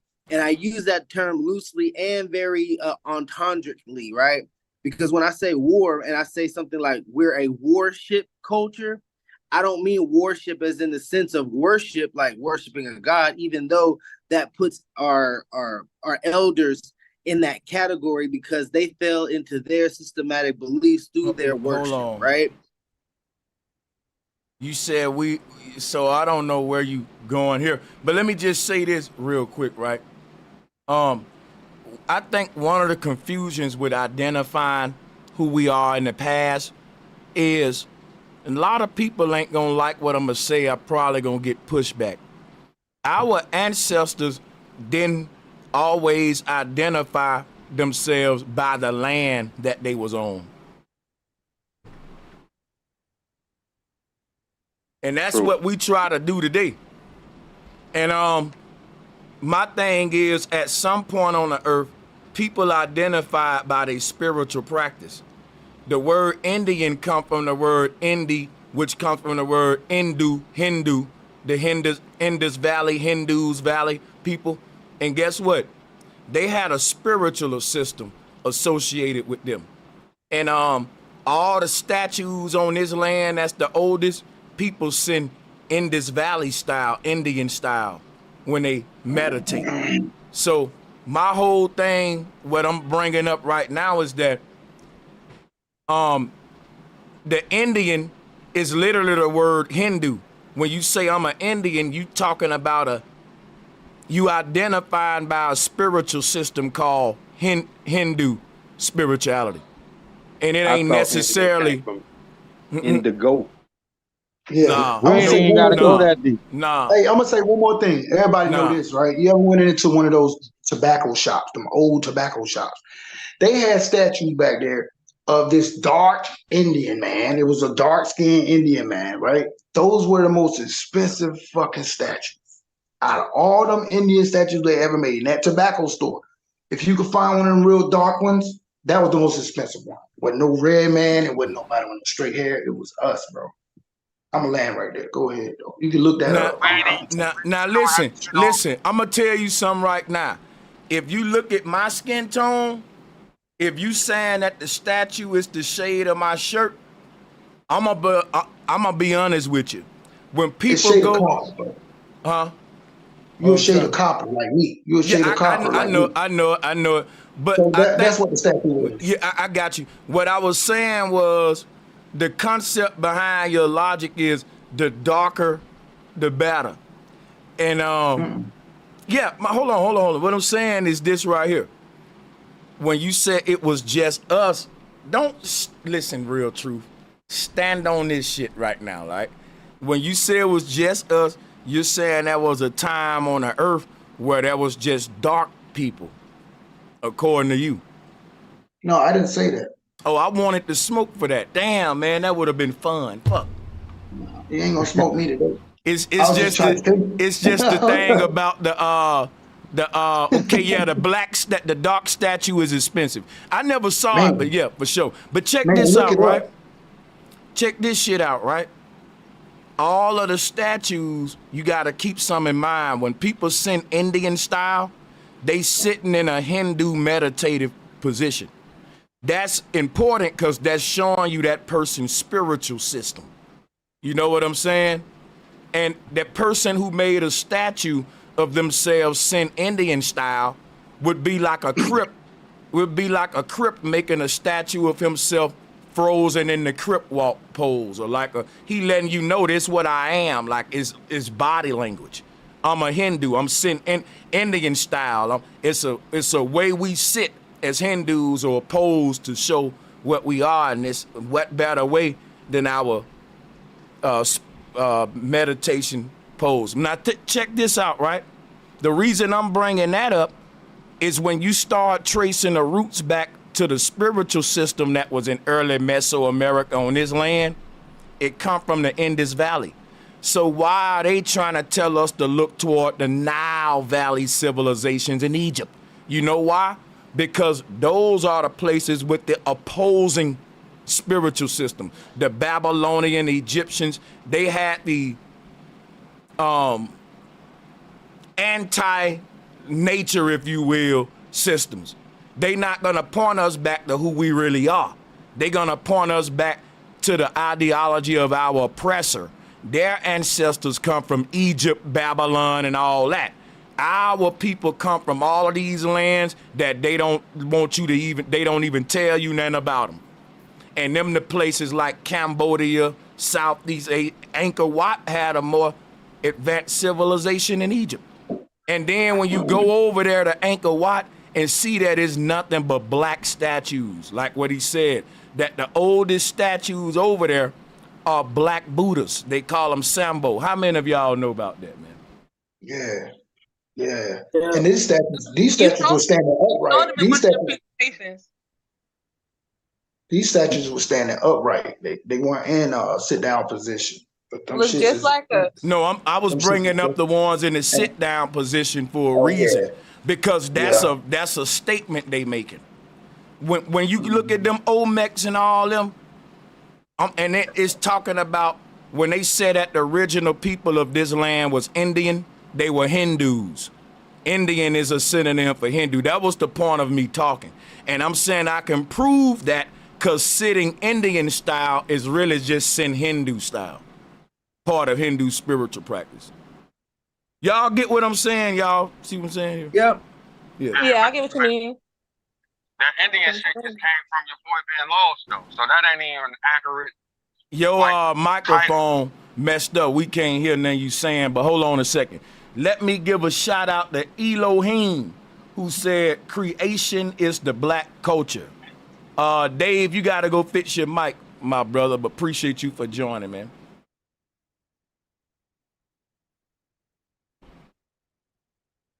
Hey, but we gotta figure out what the fuck we is, because at this point, like, we lost. And we can call it whatever you want to call it. What we are is lost. I told you. Basically, what Sanchez was saying, Sanchez basically saying that we need to go back to our spiritual ways. Copper Color Nation of Turtle Island. Accept that, bro. This is Turtle Island. I agree with what he's saying. I think Sanchez is saying something deeper than we need to go back to our spiritual ways.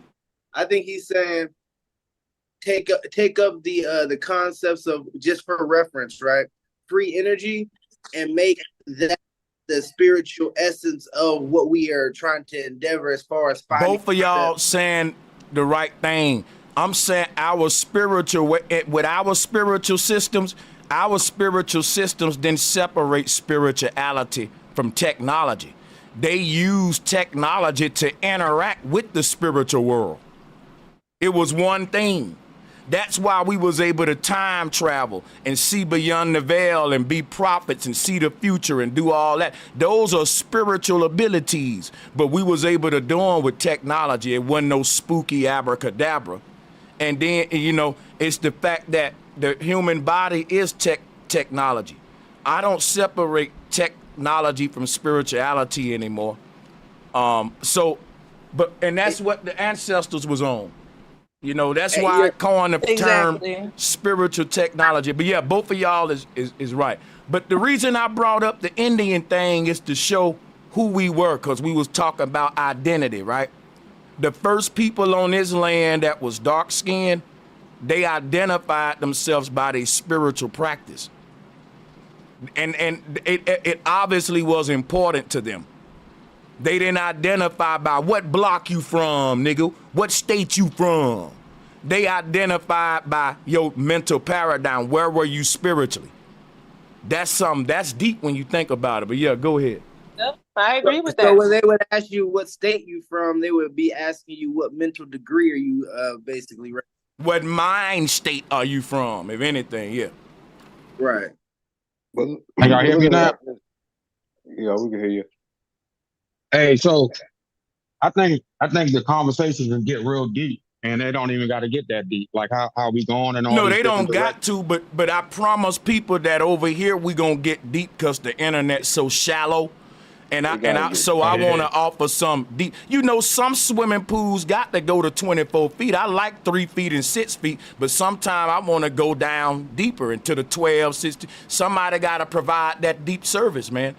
I'm going to do that. If people ever want to dive deep, they can come to me. Give me a lane and a way and something that ain't nobody else doing for real. So I love it. Yeah. And we appreciate it. I love going deep. Yeah. Because it's so much to this shit. We got to look at the fact that at one point, it wasn't no borders. When we talking about where you're from, Like at one time, all of Africa was considered Ethiopia. You understand what I'm saying? At one time, all this shit, if we can go off of what they've been told us for so many years, all of the continents was connected and niggas was there. Yeah, we was everywhere all the time, and every part of every culture is replication of niggas, for lack of a better term. Because you can call them what you want to call them, but we are what we are, and we are the same shit everywhere on every part of the earth. We might talk different, head might be a little bit bigger, might have a little bigger lips, nigga might be a bit darker, but we the niggas that were revered. And it's a reason why they went out of their way to do so much to divide and conquer, because we were who they wanted to be. We are what the world replicates. And that's the part that we keep getting, you know what I'm saying, detached from. We embracing shit like hip hop, but that ain't all of that ain't it. That ain't all of it for us. Yeah, man, you saying the same thing. Now, Kerry Harvey gonna be mad that I put him on timeout. I got a new rule. If you say I'm out 2-3 times, I'm gonna help you out and just put you out. Don't lie to me. If you keep saying, you know, like you ain't feeling the show, or I'm leaving, I'm out. Okay, one time, cool. Then you keep typing, then I'm out again, I'm out. Then 3 times, let me just help you out real quick. Goddamn. Right. Because I see what you're trying to do, you know. But yeah, go ahead. You know, as far as like culture goes, like getting back on topic, you know, I really I'm holding close to that concept that before they actually systematically ripped away the family culture, we were the family culture. We were considered that, like, the black family was what they call it, the black nuclear family or something of that nature. And that was, you know, trimmed from the tribal culture, right? And, you know, and that's stemming even further down to looking at America as not just North America, but looking at it as all of America, which is South America, Latin America, you know, United States and Canada.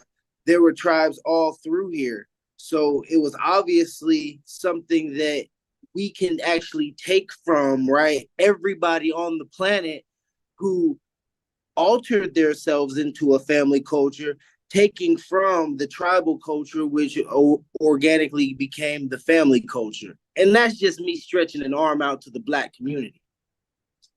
That ain't even true.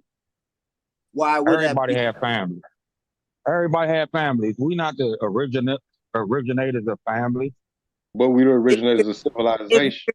If we're prove it, how can we prove that though? Hold on, if we're considering ourselves the original people, there's a lot of stuff being said. Slow down, everybody. I don't know how we can prove anything y'all saying. I would like it if you not just say it, but come follow it up with like receipts and facts. Like, we the creators of civilization. We the creators of, like, how, when, where? Receipts, please. Come on. Well, they told you in the Middle Ages that we taught Anglos how to wipe their ass. Who told us this? White people? The Moors say that we taught white people how to cook the sound like equal wait a minute. That's what you know what? Damn it, Salas, can you let me? So one thing is this right here. You say that we taught white people how to wipe their ass, but white people taught us that we taught them how to wipe their ass. We didn't know that. They had to tell us, hey, y'all taught us how to wipe our ass, man. Yeah, pat yourself on the back, nigga. It was you that taught me how to wipe my ass, you nigga. And we say, oh, yeah, we did do that. Oh, yeah, we did do that. Why didn't we say it before them? Why they had to teach us that they taught us that? You know what I'm saying? Because we lost our culture. Speak to a nigga ego, man. Egotistical. Because I feel like the reason we ain't got no culture, and shout out to everybody, is because of the shit that we do. Like, we started to identify with this culture of hip hop as our culture. Why? I don't know. Exactly when, I don't know, but we can see the trail marker. But for the simple fact that we can sit here and say that they taught us that we taught them how to wipe their ass, that's why we in trouble. If we looking for a name or identity, that shit don't change our actions. You understand what I'm saying? When you see somebody and you give respect to what they do, they ain't gotta say who the fuck they is, because the people look at them and say, hey man, that's them people who righteous. That's them people who stand on business. We gotta identify through our actions. If we change our name to Indian, if we was Indian before, we still gonna be doing nigga shit. Now guess So I what, think, Key Norfolk? yeah. Thank you for repeating exactly what I told them niggas before I went on break. Those words verbatim. I even followed it up with, that's why they call people shoemaker, because they made shoes. Can't leave that part out. And the other part, right? The whole thing about blacksmith. That's a person that forged, that's an occupation. So definitely true with that. Now, if we say we're gonna identify by what we doing, we gotta stop doing bullshit. As people will say, oh, them the people that be killing each other like a motherfucker and then rapping about it getting convicted. You know, them people. So I'm with that, and that's true. And people are identifying us by what we do right now. And the reason why our people can't get better is because when you try to tell them to change what they do, they say, well, other people are doing it too. But guess what, though? Other people can do what we doing, and they won't get identified by their actions, because guess what they got where we don't got? A national identity. You gonna still call them whatever their identity is, and you're not gonna say, oh, that's just a gangster nigga. Okay. You know what I'm bro, saying, or something like that. Do you think we need a national identity to be who we are? Well, my because thing is, obviously my we thing, got 1,000 names. I don't know if you really want me to answer to that, but yeah, I got you. Do we need a national identity? If we talking about nation building, nationhood, nations identify themselves. Now, it's a hard thing to do, to become a nation. And some people may give up and say, well, do we need to do that? Yeah, you got to wipe your ass and brush your teeth and wash your face, son. I know it can be tedious, but if you talking about being a nation, it's just, it ain't easy. And galvanizing a big body of people together to identify under one thing is very hard. It's very hard. But it's been done, and it's still being done, and nations will continue to form. So why can't we do it? So my thing is this: when we talk about black people shooting each other, they say, well, the white man shooting each other. But then when I say black people, let's build a nation, they said, do we got to do that? I be like, the white man built the nation. Why don't we want to copy off the white man when it's something good for us? We want to copy off him when we say, well, he sell dope too. Well, he built the nation then too. Let's copy that part too. Stuff like that, you know, just little stuff like that. But salutes to everybody. I just want us to come to a conclusion and be who we are, whatever we want to call ourselves. We need to start calling ourselves that and be respectful about it and show up and represent like we supposed to represent, like we got some motherfucking sense. Because there's too many of us that, put it this way, and I'm gonna be real with you, it's the minority of niggas that act retarded.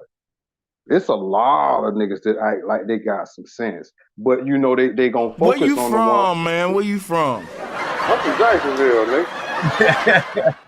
You I'm from Duval County, Jacksonville? Florida. And you County, telling me Florida. it's a lot of niggas that act like they got some sense even after the Julio incident? I mean, shit, them some jits.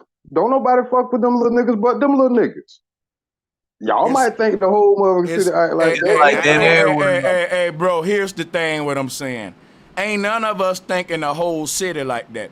We just saying that the majority of the dominantly black neighborhoods in Jacksonville, you got a better chance of being a victim of some kind of crime. That's just facts. We're not going to sit up here and argue with numbers, and we're not going to argue with what the rappers from Jacksonville is saying about their own hood. Because guess what you finna do now? You finna come and say all these little young rappers on Drill Time and Demon Time, they lying and that they really from good neighborhoods. I don't know if you want that kind of smoke. I'm just saying. Nah, I wouldn't say that. I wouldn't say that. Yeah, just leave that alone then. It's true. It ain't like some things ain't got to be overthunk. We got a problem in our. I'm trying to say it. We have a problem in our black communities of violence against one another. Let's keep it simple, stupid. KISS, and then we don't have to go into everybody ain't violent. Well, I know that, nigga. I'm just saying. I'm still scared when I walk through Compton. I don't give a fuck what you saying, man. Let's keep it real, goddamn. Yeah, you know, so. And that's all I want to do. I want to keep this shit with the real, you know. We in a bad situation as a people, and we don't like to be told that. But yeah, Cenat was right. We don't have no culture. And hip hop is not a culture, it's a music genre. Shout out to all urban hip hop. Sanchez, right. So did black people help build America or not? Black people didn't help build America. What black people built was an infrastructure that predate the word America. America was simply built by Freemasons and colonialism. If you want to say, but our slavery, Sanchez, literally helped build America, cool, okay, then yeah, you can say that, the slaves helped build buildings, make roads, lay pipes, grow crops. But when you talk about building America like that, but the thing about it is, that ain't really a flex. Like, that ain't a flex. I don't know why we think that's a flex for real. You know what I'm saying? Right, that ain't really no flex, man. But we could point out the problem. What we gonna do about the solution? See, I'm a solution-oriented nigga. I want to figure out what we can do to make this shit better. So let's do this, right? Let's point out a problem, and then we can point out the solution, because that's what I've been doing the whole show. So just say that. So look, if hip hop, if hip hop is the problem, how is it the problem? Then we can get to the solution. Because it visualize it captivates the worst of us. It shows people the absolute worst that we have to offer. I would say that's not us showing it on purpose, like we putting that out. It's a mind control thing as well. To whereas, first of all, if you want to be a rapper, you think that's what you gotta make, even if you're not from the hood. That's the first thing you go. That's where the studio gangsters and all of that came from. And a big part of what changed our culture is actually what happened in the 80s when hip hop and rap changed through the crack epidemic, and every hood and across the country got turned upside down, you know. And in my opinion, like what the brother was saying earlier about the family structure, that was like the worst thing that can happen for so-called black people, even though we was calling ourselves black at that time. Any form of unity that we thought we was going to have after that is over, you know. I'm the type nigga to feel like we was better off segregated. That's just how I feel. And I feel like we will never get back to prominence until we segregate again. Listen. I disagree. And this is why I'm going to tell you why.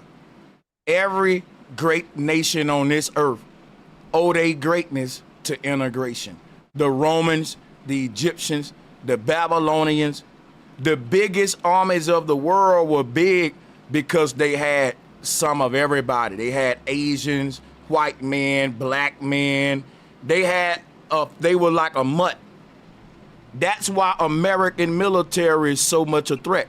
because we got some of everybody. We got Chinese, Jamaicans, Italians, Filipino, name a culture. All of them is Americans right here. So our military is so integrated, so diverse, people don't know who to trust. Because think about it. We got Chinese soldiers right now that work for us, and they in the Chinese military too, but they spies. But they really Americans. But they Chinese people. See, everybody can't do what America can do because we got some of everybody's sellouts. We got some sellouts from everybody country over here that pledge allegiance to us. So we can send one of your own. Right in. That's why America is a threat, man. You see what I'm saying? Integration is scary. If a nigga say, bro, I can have one of your own people touch you, that's a powerful man. Hey, bro Sanchez, can you humor the family tribal culture to the black scenario? Because I think that would be the actual solution. That's the only reason why I bring that to the forefront. I don't really want to get into tribalism and family stuff, but I'll briefly say this, right? It ain't too much of a difference. Your tribe was your family. And then you know all of the families together form the greater tribe, the greater community or whatever. But I don't know exactly what you asking me other than to compare family structures today with tribal structures of the past. And the only difference is in the tribes, the people that influenced the tribe were the oracles, the soothsayers, you know, the chief, all them or whatever. But the people that influence our modern families today are the rappers, the entertainers, politicians, shit like that. I mean, we can go into that, how it's structured different, because the families in the world today, there is no head of a household in America. The CNN, Fox, ABC, the education system, that's the head of all American households. There is no authority in American homes for real. It's the illusion that the man is at the head, but really the system is at the head of every American household. Now, if you look at what's happening and guess how you know I'm right? Because all of our children end up, mostly for the most part, becoming like the system want them to be. They get into trendy behavior. Your little daughter may say, Daddy, I want a BBL. Damn. Because even though they raised under our roof, they're not led by our authority or influenced by our parental energy. They are more influenced and led by the idols that they see on TV. Now, if you are in a jungle in a tribe, you don't have those problems. The only influence is the oracles, the ones that's elected in charge by the tribe. They don't got to go through puppet politicians, Donald Trump, Democrat, conservative, Joe Biden. They don't got to deal with that. There's a simple power structure. It come directly from the man of the house to the people below him. They're really in control power-wise. So they're rich in structure, where we're poor. Like we may say, well, we got clothes, shoes, food, they struggling or whatever. They're rich in power and structure and free will and the ability to think and thrive how they want to do it. But I mean, let me ask you this: who do you think? Do we even have any? Even if you're going to put it this way, do we even have a group of niggas that we can consider leaders of the black society? You know, that group of niggas would have been the gang members, but they are being led by the CIA and the government and all this shit, you know. So we not by the people. Leadership. Hey, I got a wild solution real fast, right? Let's just say hypothetically, every nigga, don't matter who he is, why he is, and anything like that. Let's say because the influence is the power, right?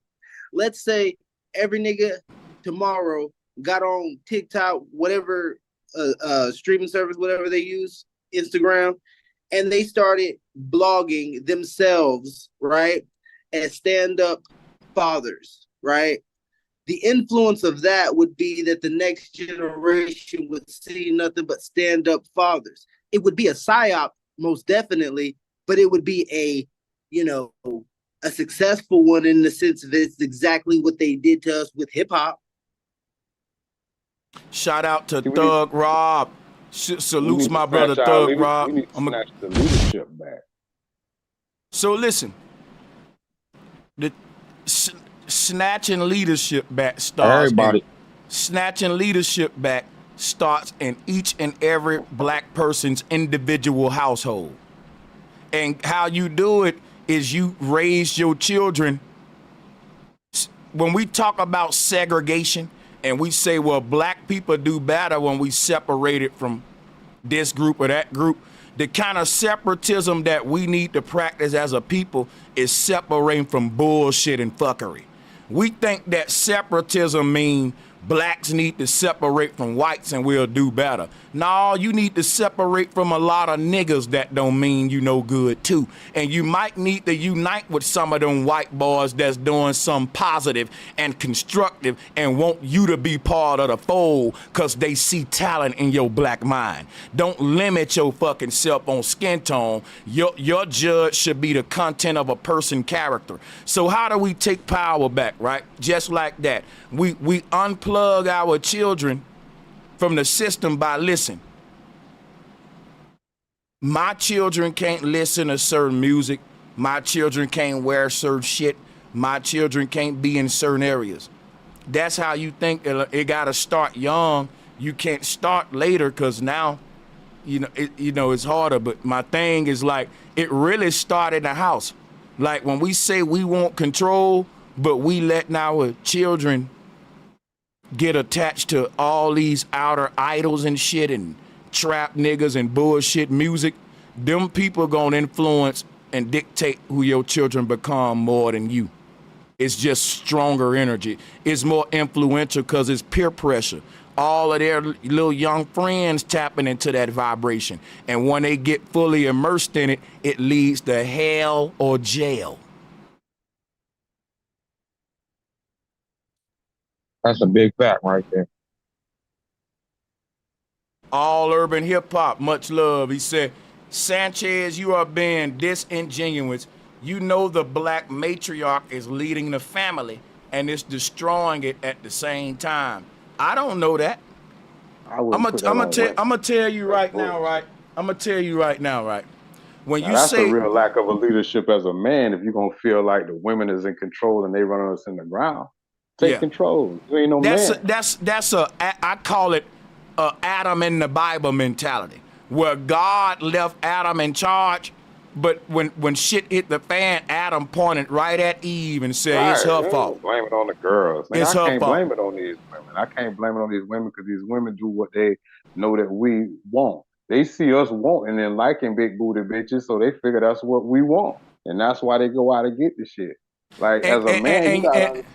And if a nigga say you lying, guess what he's saying? You telling me the men do what the woman want them to do. And them ain't me. And if you telling me, Sanchez, you right. It's the men, the women tell the men what to do. You wrong. Guess what where the women telling the men to raise their children and be at home and fucking be a daddy. Why y'all ain't doing that? The women telling you to do that, right? So quit with all that. The women make the men. No, nigga, the men are the leaders. If a men say we like skinny booty women, these women will stop getting BBLs. They'll be going to get butt suctions. Take some of this meat off my ass. I need a skinnier ass. Correct. If niggas start saying we only like bow-leg women, it'll be women out there going to the doctor to get their feet bent. Bend my shit, doctor, please. I'm gonna tell you one thing that changed. Like the men stopped being willing to die for this shit. Like men ain't willing to die for no real shit. Like, here, man, you just like a nigga just said, it's the women's fault. A lot of you niggas will push the woman up front and catch the bullet before you stand in front of her. It's a lot of coward ass niggas out here. That And Nino they are Brown part shit. of the reason, right? And they part of the Period. reason why our shit the way it is. Because most of these niggas ain't gonna stand up for the women and speak and say, nah, it ain't her fault. She was misled by a nigga, a man, or a supposed man. Yeah, most of you niggas is cowards and y'all ain't willing to stand up for nothing. You'll fall for anything. And that's what we're going through right now. It's a lot of fake ass guys that ain't really men out here, man. And I I wouldn't say refuse that to they blame this shit necessarily on women. cowards. They I'll say that cowards. it's just misguided, misdirected energy. You know, all the violence and everything that go on in the hood and all the gangs and all of that. Imagine if we had an army that was like that, directing that energy towards the actual motherfuckers that's giving us the culture. That's what I'm saying about it. See, You know what I'm saying? but It's some real strong people out here in the hood running with K's, but they messed up in their mind because of the culture that's been imposed. You but they know? got K's for the wrong reason. Most of these niggas ain't gonna battle with the real enemy. Now, I got It's a I lot of got niggas got an AK ain't never shot nobody. I got to shift gears now, y'all, because we 2 hours in, and I got to go to my second topic now. We through with the Cenat shit. So my second one now is Lord Jamar, after apologizing, because he said Latinos and Jamaicans didn't have nothing to do with the creation of hip hop. He had to apologize and say, well, they did have a little some parts. And you know why he did that, right? Because I made videos on his ass. I did an interview with Lord Jamar. Guess what I said in them videos, though? I said, look, man, why is Lord Jamar lying like they had no contribution at all? Why don't he tell the truth that they just had a little contribution so we can downplay that shit? Lord Jamar took my advice. Y'all do know that, right? Because right after I said that, Lord Jamar apologized and said, well, they did have a little contribution, just like I told them to do. Just like I told them to do. But he ain't gonna tell you who told him to do that. So I'm just keeping that shit real.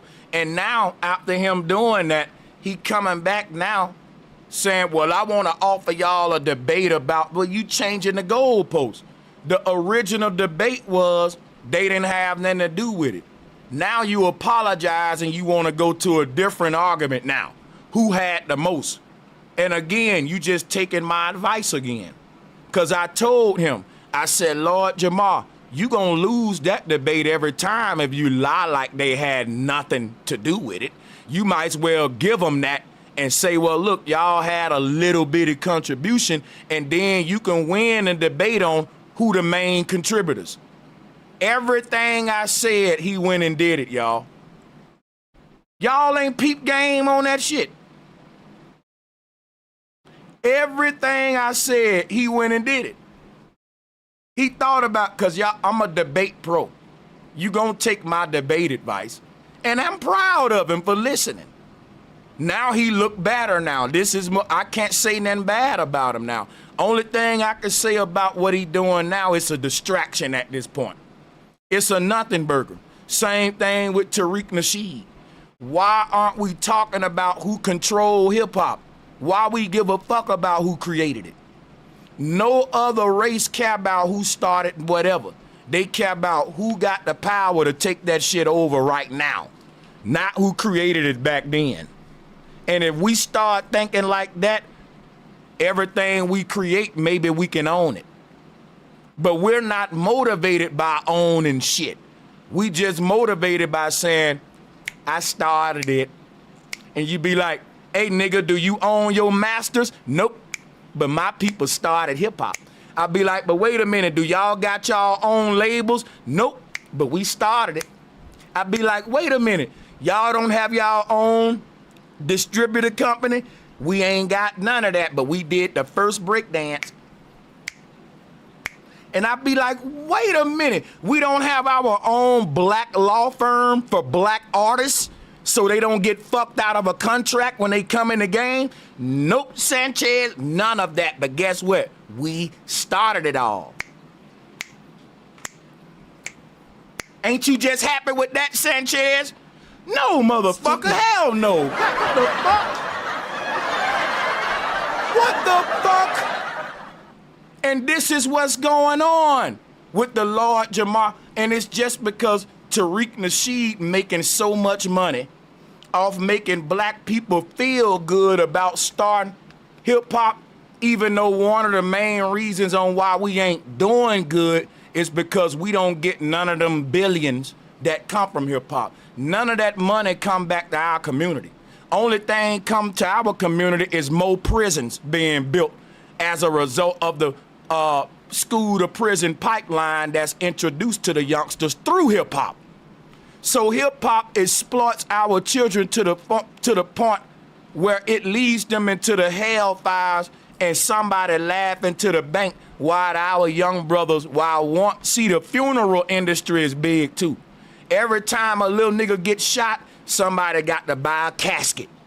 Somebody got to rent limousines. Somebody got to, it's so much money in just a nigga dying. And then not to think about the money we finna get by locking the other nigga up who shot him. It's a win-win. It's just a win-win. And then we bring in another rapper to come do the cycle all over because you niggas disposable. And anybody that try to expose what we doing, we don't even gotta argue with them because they own people will shut them up because they'll say, why you hating on black culture?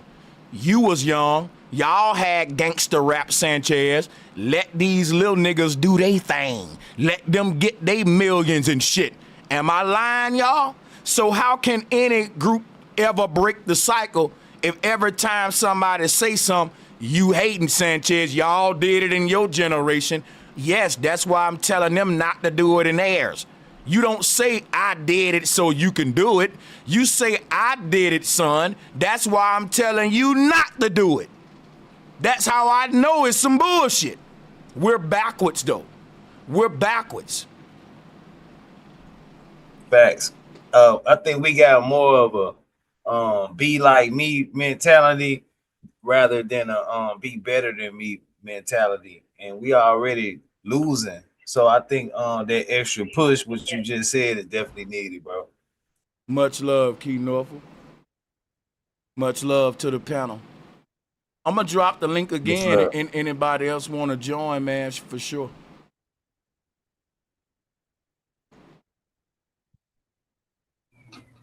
I think too. Yeah, man. I think too, man. My bad, bro. I'm gonna be real quick. I think. Nah, do your thing. I think first, just like with the culture thing, you know, without us knowing who we are, it's gonna be hard to know what to be. So I think that come first, and I think we getting caught up in all this extra shit, like who started it, and where it come from, and where you getting the information from, and you know, so without a direct idea of what to be, it's gonna be hard to come together and be anything. And I think the same thing is happening with hip hop too. I think we so divided up now that we're probably conquered. And in our conquered state, we exist in too many different divided ideologies to ever come together as one people now, because we've been separated by many neo-pagan ideologies. So if you do bring all our people in one building, it probably turn into a big-ass religious debate. Y'all notice that? Nah, I mean, for real. Can you imagine that shit? A bunch of black Christians with a bunch of black Muslims, a bunch of Pan-Africans, the Moors over here, the fucking Nuwapians right here, NOI right here. That shit probably be a fucking...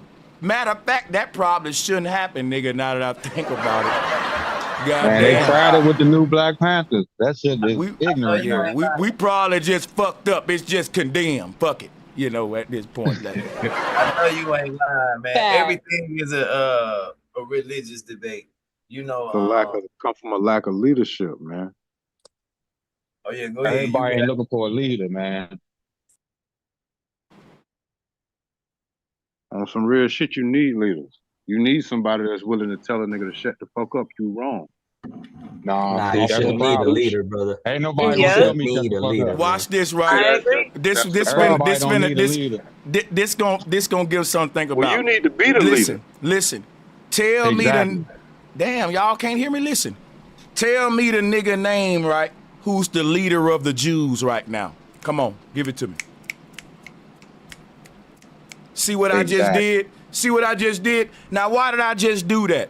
The Jews run the world, but nobody got a leader to assassinate. You don't know what nigga house to go to to stop them. You don't know. True power operate in secrecy. See, if once you say, here's our leader, now they know who to kill, easy. Fact. And is it safe to say that? That's why I said ain't nobody looking for no culture leader. is the reason why. Exactly. They I don't know. run the I don't know world? why we are continuously looking for people to lead us. No, we need to lead Exactly. ourselves. Y'all like stop.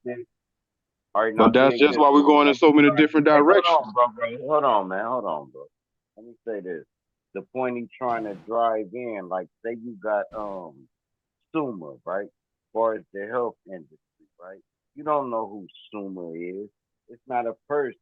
It's a title. So once they can hide behind a title and make all this money, the person paying the doctor, you would never know their name, but you would know the doctor getting paid all the money. The person paying the owner of the Lakers, you would never know their name. You would just know the owner of the Lakers. And that's how the head and hand always goes. Yeah, y'all got it. My bad. That's basically what he just said, but exactly. So yeah, that's the problem. With that being said, I want to ask to the people on the panel real quick. Is the conversation that we're having about hip hop surrounding Tariq Nasheed and Lord Jamar, is it a relevant conversation, or at this point, is it a distraction and a nothing burger and a cash cow that Tariq Nasheed and his associates trying to milk out of our people and play on their fucking feelings to milk the money out of them? Big distraction. It's a nothing burger. I think it's kind of both. I think it's kind of both because no one really never broke this down or even talked about it. So you pointing this out and you continuously talking about it, hip hop not our culture, it's a street culture, etc. I think that we need to talk about it. That is a benefit. It brought out a lot of good knowledge about hip hop, and I've been teaching this for years, man. It's crazy how hip hop comes from the hippie movement, but people don't want to address that part. Hip hop literally was created to stop the hippie movement. The hippie movement was right before the hip hop era, and it was all about fighting the powers that be, but they wasn't on the powers that be team. Hip hop was the powers that be co-opting the hippie movement. What it meant to be hip, y'all, was to know the truth about the government and the system. You know, today we call it woke. We say that we knowledgeable or we our third eye open, but long time ago they used the word hip instead of saying I'm woke. You know, the fucking tinfoil hatters would say I'm hip. I'm hip meant I know the truth about this world. I'm not a sheep. I like how we say I'm woke today. My third eye open. So the people that was hip were the hippies. And they turned that to the hippie hop movement, but that was the control opposition where they co-opted this organic hippie movement, this fight the powers that be movement, and it was independent grassroots with the hippies making their own clothing. They was pressing their own vinyls and all of that. But with the hip hop industry came and stopped that, and it was controlled. The hip hop artists were corporate brands. They didn't own their own music and press up their own stuff. But what the hippie movement would have been a threat to America. It would have been a threat to the entire music industry in America because it represented a new fashion line, organic, that was coming directly from seamstresses and people creating. The hippies made their own clothes. They didn't go and buy Kangos and Adidas. Check, that was a threat right there to the urban street fashion business, which is a multi-billion-dollar fucking industry of telling young people what to wear. This is what the hippies started taking control of, giving the young people an identity.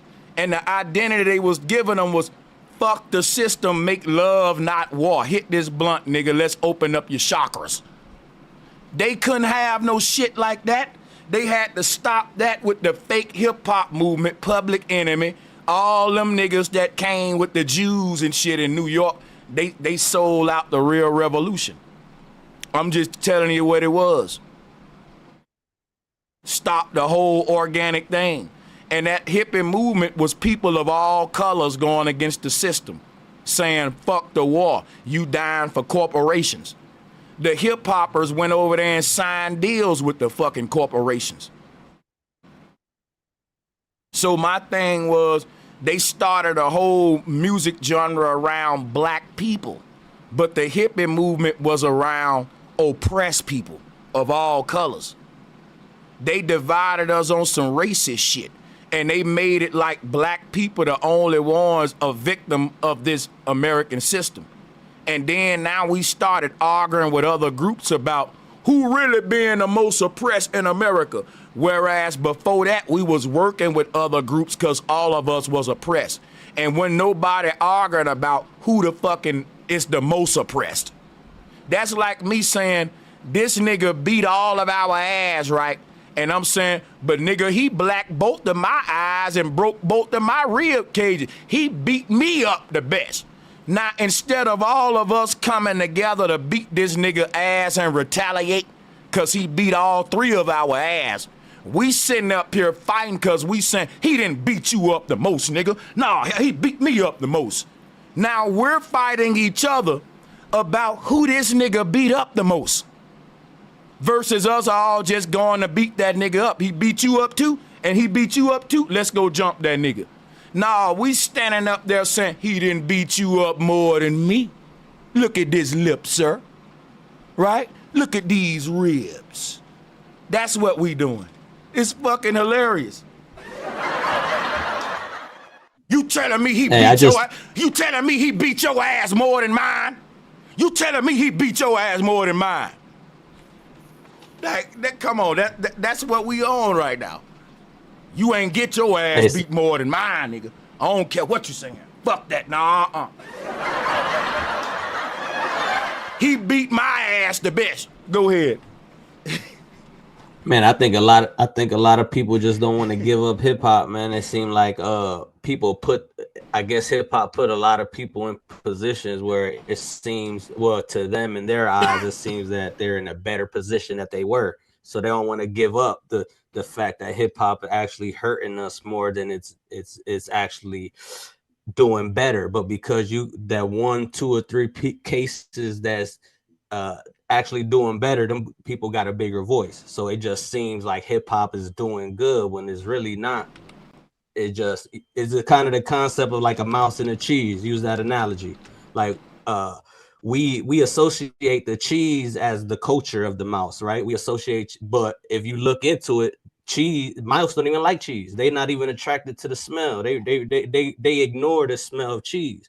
It actually kills them in the long run. Peanut butter is a way more better bait, but the point is that we associate culture with like cheese with mouse as hip hop to us. Hip hop is hurting us more than it's doing anything, but people don't look into it because people don't do their own research. They don't want to give up hip hop because it put them in a better position. So they don't want to say like, oh, it's hurting us, you know? I said that shit earlier. Hip hop is the reason we so fucked up. Hip hop exploits the worst of us. It brings out our worst and not our best because it gives all of our children an incentive to be violent ignorant, stupid, everything that's gonna lead them into hell or jail, right? So it makes our young girls see at an early age that the grown women are influenced by young dumb hoes like Sexy Red. So then it makes our young girls say, I need to stunt my growth. I don't want to grow past this Sexy Red mindset because my mama liked this little girl too. You stunt their growth. Because think about it, what they do, what America did was so strategic, right? They said, for the slaves, right, we don't want to spend too much money to cater to them, but we want to make a lot of money off of them, though, right? So one problem they had was, if we got to cater to the slaves by age brackets, that's going to take more resources and it's going to be more tedious. Meaning that if I got to create a different form of mind control for each age group, that's going to be kind of hard, because I need a one size fits all of dumbing them down. And that's why not only is our gender roles blurred, our age lines are blurred, and it goes into all kind of deviant ideology. But the thing is this, they got a one size fits all with indoctrinating our people. This why you will see the grown women and the young women caught up in the same ratchet shit. And you will have these old ass niggas online talking about, pull up, nigga, pull up, I'm in your hood, and they be in their 60s and shit. Hey, now dig this though. Like hip hop, dig this right quick. Hip hop, it lets you know that it wasn't a such thing called hip hop. They can't hear you. I'm gonna tell you now. It sound like you talking through like this or something. Like I'm just helping you out so they can hear you. Go ahead. All right, can you hear me now? I'm gonna let the panel vote on if they can hear. I can't. I got good headphones though. How about y'all? Yeah, All right, cool. I'll be real. Go ahead. Yeah, I'll be real. All right, cool. Hip hop, it wasn't a such thing until the powers that be made it a such thing, right? That's why they control the narrative. Now hip hop is actually drill music when that's not hip hop, right? Hip hop, yeah. It's still hip hop. NWA. It's still hip. This what it is. It's what hip hop has become.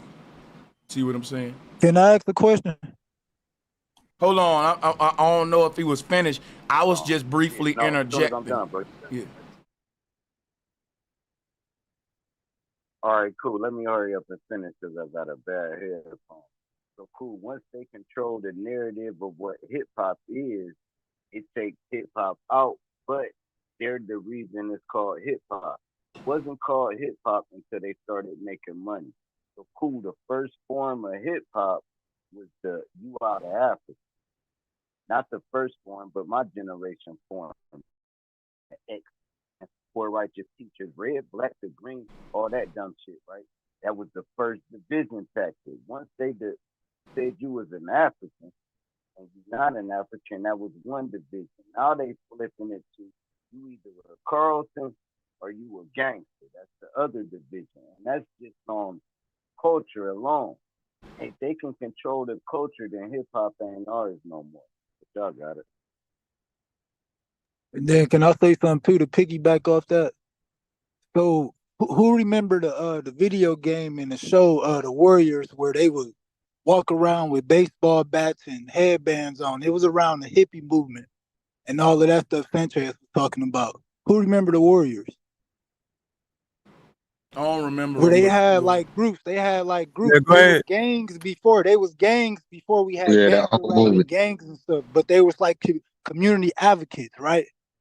We had a bunch of those within the black community before the Bloods and the Crips became our culture. Those was actually about community and thriving and bringing the community together and protecting it. And then they got hijacked, like Sir Drop was talking about. So my thing is like, what was hip hop back then before it went to NWA, gangster rap, North versus West, South, and all of this shit? That sold T-shirts and it sold the vinyl. Look, it was a bunch of fruity dressing people, right? Like Cool and the Gang and all that. Then it switched right to red, black, green, public enemy and all that, black power, self destruction. Then it switched to gangster rap. Then it keeps switching. We can't hear you, bro. We can't hear you. Oh, my But bad. hey, I'm My gonna drop the I ain't even capping even the chat saying it, but yeah, gotta speak more into the mic. So, you know, I think at this point, right, if there's anyone with any pushback as far as what I'm saying when I say we focus too much on who created hip hop versus who owns it, you know what I'm saying? You got a bunch of niggas that don't own their own masters putting this much energy into who fucking created hip hop. Y'all don't think that's fucking crazy? That's crazy. Let's have a debate about who own their masters. I think it's more of an insecurity. That's gonna be a though. quiet debate. Yeah, that's what I was gonna say too. That's why I started off like with black people. I think we insecure because within the history of this country, we really don't get our props on shit that actually contributes to infrastructure that we actually did. So now we like, oh hell no, everybody trying to fucking grab hip hop and we just grasping for whatever crumbs is left and they already milked it commercially. I'm not talking about the talent side. I'm talking about commercial and business wise. They already milked it. And we kind of like the insecure bitch and we trying to grasp onto it and say, hey, not this one. You can't take this from us. Because just think about all our patents and the shit we created in this country. What do black people get noticed for that we actually did factually create? But that's that we can say, hey, that's our culture. But that's my point though, right? We don't have a culture. Hold that's up. why I'm saying. You gotta let me talk with you, brother, while you cut me off. We going back and forth. What I'm saying is we don't have a culture, and I think we have a problem with want to be noticed more than wanting to be in control. The people that own everything, they don't care about being noticed about. If I ask you right now, who own Universal Music Company? Who own Interscope? Who own this? Y'all will probably have to look it up real quick. And these people are more important than the rappers, but they don't care about the fame, you noticing me for what I did. They don't even want a trophy for being the owner. They don't want to go to the award show. They just want to sit back in the shadows and collect the most money. We don't give a fuck about owning nothing or getting the wealth. We just care that we get the clout. Did you know that I was the one I did that? That was me, y'all. Look, that was me. Even though if you don't own none of getting no money from it. Fuck no, you notice we don't never get noticed, man. We don't never get reparations. We don't never get tangibles. They can keep that. I don't need attention. I need resources. And the reason we don't get resources because we don't demand them. We demand clout. We think clout is a resource. We mad we didn't get noticed. We ain't mad we didn't get land. Can I say something? Yeah.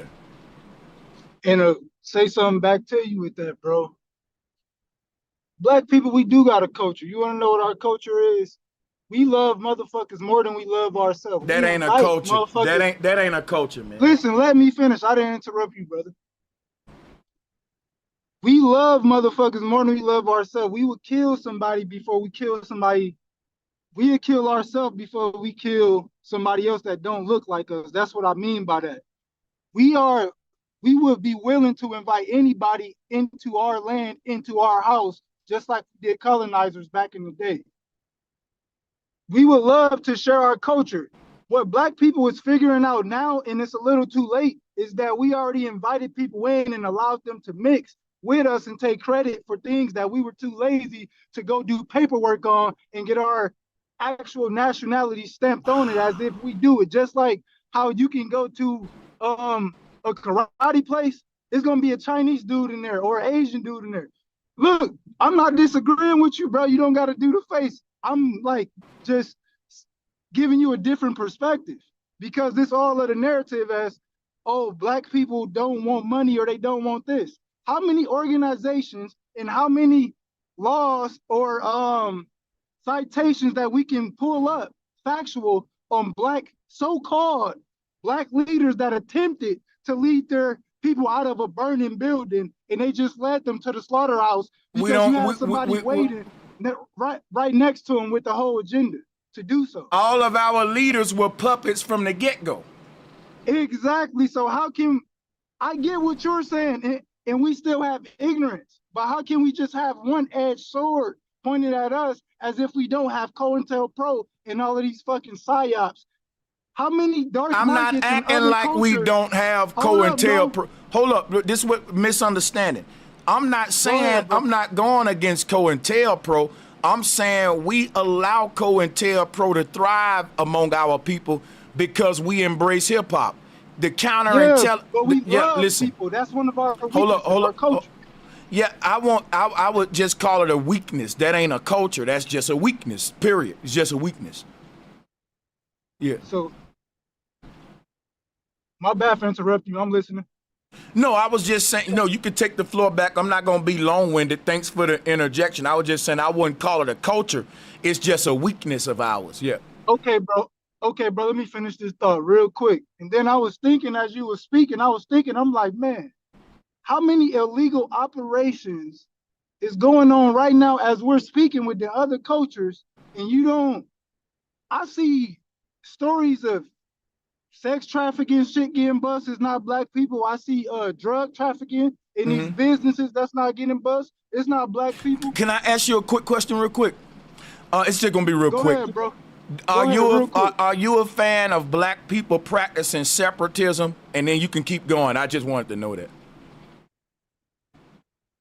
To go back to separatism, no, I'm not a fan of people isolating ourselves, because then you could be put with a narrative as an extremist, and I don't want my people to be labeled. You saying we should work with other groups that got our best interest in heart, correct? No.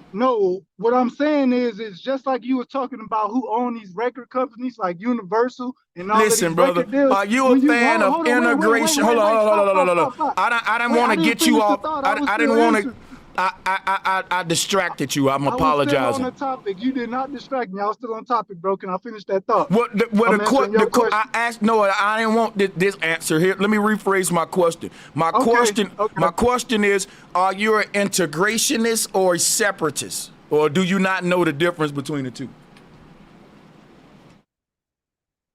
The reason you're asking that question is because of economic reason or no, I just want you to answer the question. I don't know if the only reason that I would be a separatist would be for a financial thing, because when you look at every culture economically, they're separate from black people. They're not integrating and mingling. So your answer is, just to sum it up, you're 50-50 depending on what situation. No, I'm about the money, just like you said. I don't want to be seen. I want the money, just like you were talking about. I give up, man. I give up. I was just trying to. I don't understand your answer. You will not give me. You're being vague. Does anybody else in the panel understand what I'm saying? Because I think we just got two perspectives. I'm asking you something. It's not no perspective. You being too deep, my nigga. I'm asking you a simple question. Are you a fan of integration or separatism? If you was on CNN and did that, you'll embarrass yourself. You know what integration is, or do you not know what the two are? Yeah, one is mixing and one is not mixing. I get it. So why we make it so hard? You can even say, hey, I'm a fan of both of them, Sanchez. I mean, one might be applicable in certain situations. I'm 50-50 like you were saying. I'm 50-50 Thank you. That's all I wanted to know. That's all I wanted to know. And so go ahead. Specifically about the economics, because we were talking about, because you had made the point, oh, black people just want to be seen. And I said, when it comes to economically, I'm a fan of separatism because everybody else practices separatism when it comes to economics within their own races and culture. That's the only thing I was saying. I wasn't trying to be everywhere. 50-50, that's a good answer. Okay, so my whole thing is, man, and a lot of points we make, people will be like, I don't see people looking at other groups and critiquing what they doing when you bring up what black people doing. And I'll be like, but we're separatists, right? Because what happens is with the hypocrisy is, OG Leo said he's for separatism. I'm going to use him for example. If I start bringing up black people killing each other, and OG Leo be like, but Sanchez, white people kill each other, why don't you look at what they doing and talk about them? I can tell him, because I'm a black separatist. I don't care about what they doing. I just want to focus on my people. See how that'll work against y'all and just that way alone. There's several other ways. I'm just saying, when you say you're a black separatist, that means I should only hear you criticizing black people. I don't want to hear you talking about the white man, Chinese man, fuck all other groups. You should just be talking about you separated, right? You separated. We should be talking about blacks, drug addictions, black families broken up, black people killing each other. And if a nigga say, well, no, the white folks do it, I'm gonna say, bro, you a separatist. Why do you care if the white man killing himself? You ought to celebrate. Let's just talk about what we doing. Remember, we're separatists, right? I'm just saying that when a lot of niggas say they separatists, they don't really be about that life. That's my point. They don't really be about that life. But I'm gonna fall back and we can get into OG Leo. I know what'll be fun. OG Leo, if you wanna unmute and just take your time, OG, I'm gonna mute up. Tell them why black people should practice separatism, and then also why integration is something that may be toxic to our people. Because I think I think I can go along with what the brother said, 50-50 on it. Because at first I was 100% integration. But the brother that I was just talking to, salutes to him. You made me change my mind, sir. I'm 50-50 now, because in certain aspects, it depends on what the scenario it is. Because think about this, right? Sanchez. Yeah. Oh, go ahead, bro. Because think about this, right? If we in a situation like on some mad shit, ain't no government, it's anarchy, and the different races start going against each other, there will be integrated groups that say, we ain't with the race shit, we gonna get our numbers up. You can be with our army no matter what color. Them gonna be the biggest armies. But now check this out, right? Them big armies gonna have a problem. When it's time for us to go in the barracks and chill out, you got all these different races and you don't know if they trust each other. They differences might have your army kill each other. So that's the gift and curse of having that big diverse army. So if you can bring all these different groups together, y'all gonna kick ass. And now check this out. My whole point though, matter of fact, OG, fuck that, I'll save it. I don't want to keep you waiting too long. I can get long-winded. Go ahead. Man, you good? Finish up, Sanchez. Man, go ahead, man. Finish, man. Yeah, so my whole point with that was, in that scenario, I bet you that even though I got an army with different races in it, when we go in the dorms at night, each race may have like a secret meeting. And even though we're a diverse army that's integrated, there may be times where we say, okay, the white boys say, look, we just having a meeting over here and it's just for the white guys. It's some stuff we kind of want to discuss with our white brothers. And when I was in the military, you will see different groups kind of separate together, but we still all come together when it's time for flight, when it's time to go to war.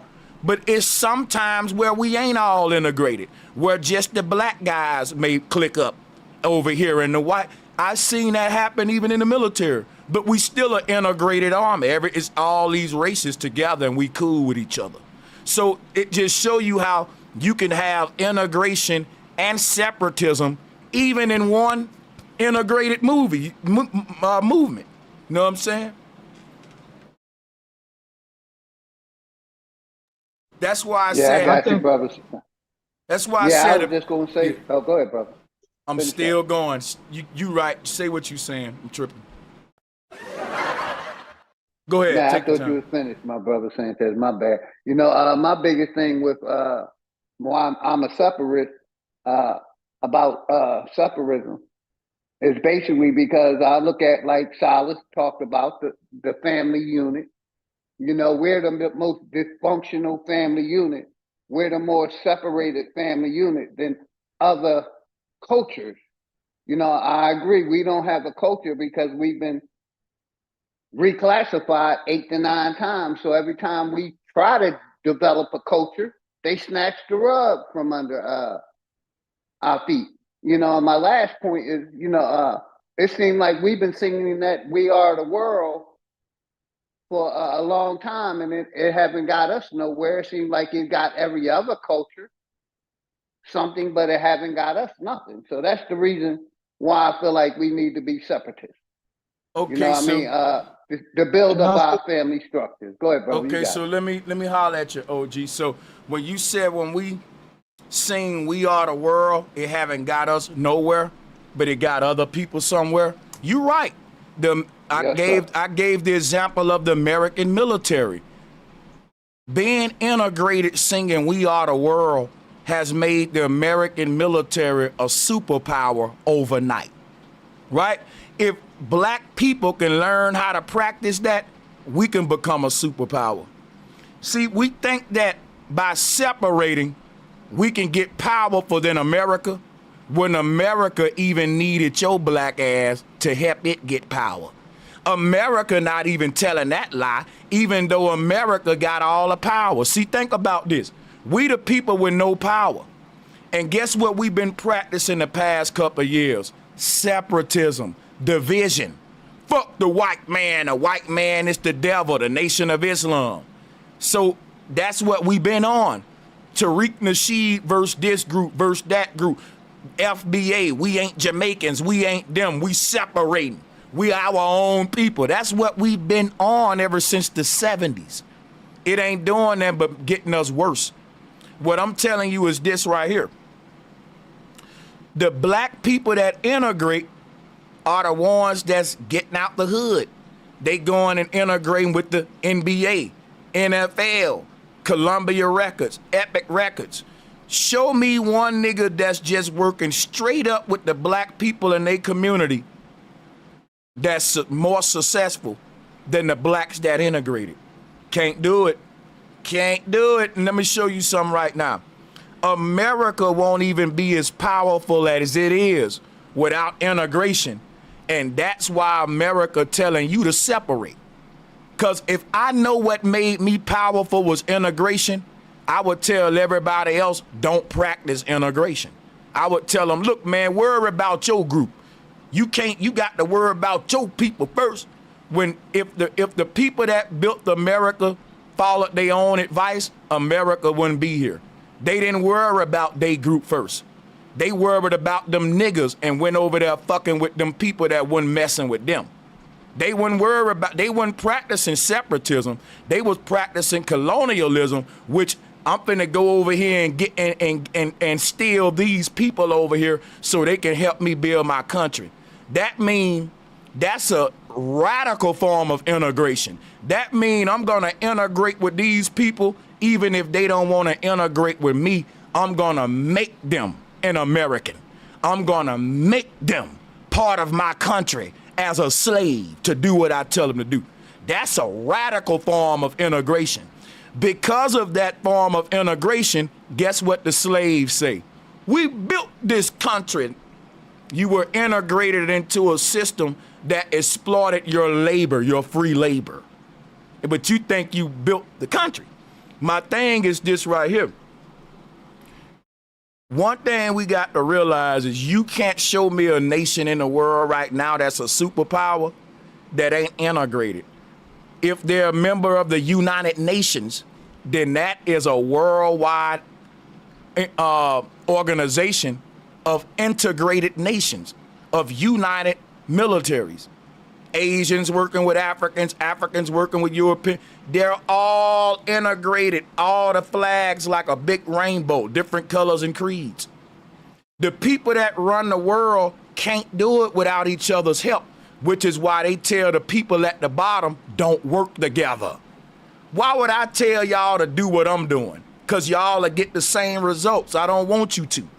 The people that's seeding all the division that's coming up out of y'all when y'all talk, they ain't even practicing what they preach, bro.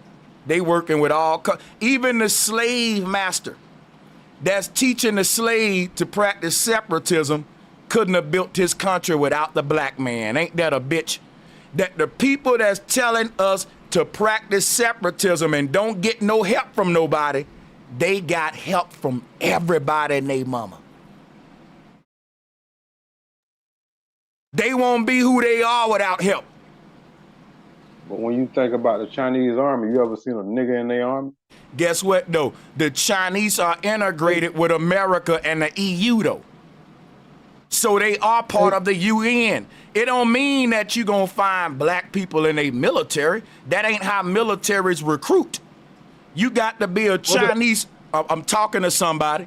You got to be a Chinese citizen to even get in a military. Why would a nigga from Brooklyn be in China's army? It don't work like that. What I'm saying is this right here. China is united and allied with other groups that are not Asian and not Chinese. And China will kill some groups that's Asian and Chinese. China and China don't like all Asians. The Chinese will kill some of these Asian groups and work with some of the white boys. Everybody is united by common enemy, not by common skin color. That's the fairy tale they tell us. Yo, Yeah, they got what's a up? whole What's up? tactic. What's up? If me and you got the same enemies, I don't give a fuck if your skin color pink. You my brother in arms. We shooting at the same nigga. It can be a black dude that's cool with the motherfucker that want me dead. So we think stupid. We think skin folk, kinfolk. When the people in power know if my family member is cool with one of my enemies, they will get their own family member knocked off. We talking mafioso style, nigga. They ties are business ties. That's thicker than blood. If me and you doing business together, dude, a nigga may protect your life more than one of his cousins or brothers over there. Because your life has got my lineage, my empire on the line tied up with you. This is the mindset of the rich and wealthy. If you don't like this idea, then that's why you gonna stay down here with me, nigga, because I can't play that shiesty. I'm only gonna get a certain amount and then I'm gonna just stop. I'm not gonna get that wealthy. Because I know what they doing at the very top. It takes a lot of bond making and secret and oath taking that's deeper than your own family. And you being loyal to something more loyal than that, than even some of your loved ones, man. It's real. It's real. The mafia is real. The mob is real. You got to be more loyal to it than the woman you sleeping with, buddy. It ain't a game. If you part of that cabal, you got to be willing to kill your own child for that shit, man. Don't you know that?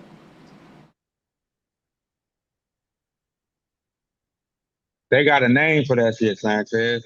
I learned that shit a while ago. It's called the Hegelian dialect. That's what they got everybody practicing. It's the separatist shit. Everybody arguing amongst themselves while they collecting all the motherfucking money at the top. It's a real fucking strategy that they use. And then Sanchez, I was going to ask you. And then what's up, everybody? Duke of Memphis, man. What's going on, y'all? Duke of Memphis, what's good? Yeah, I'm looking at capitalism, man. Creates a whole lot of this shit we talking about. Separatism. It created our culture, and to me. I mean, just like y'all said, I don't think we have a culture. I think it's just poor people all over the world is going to react to being poor. And, I mean, you're going to have hoods, ghettos, crime gonna be high in those areas, gangs, all types of shit.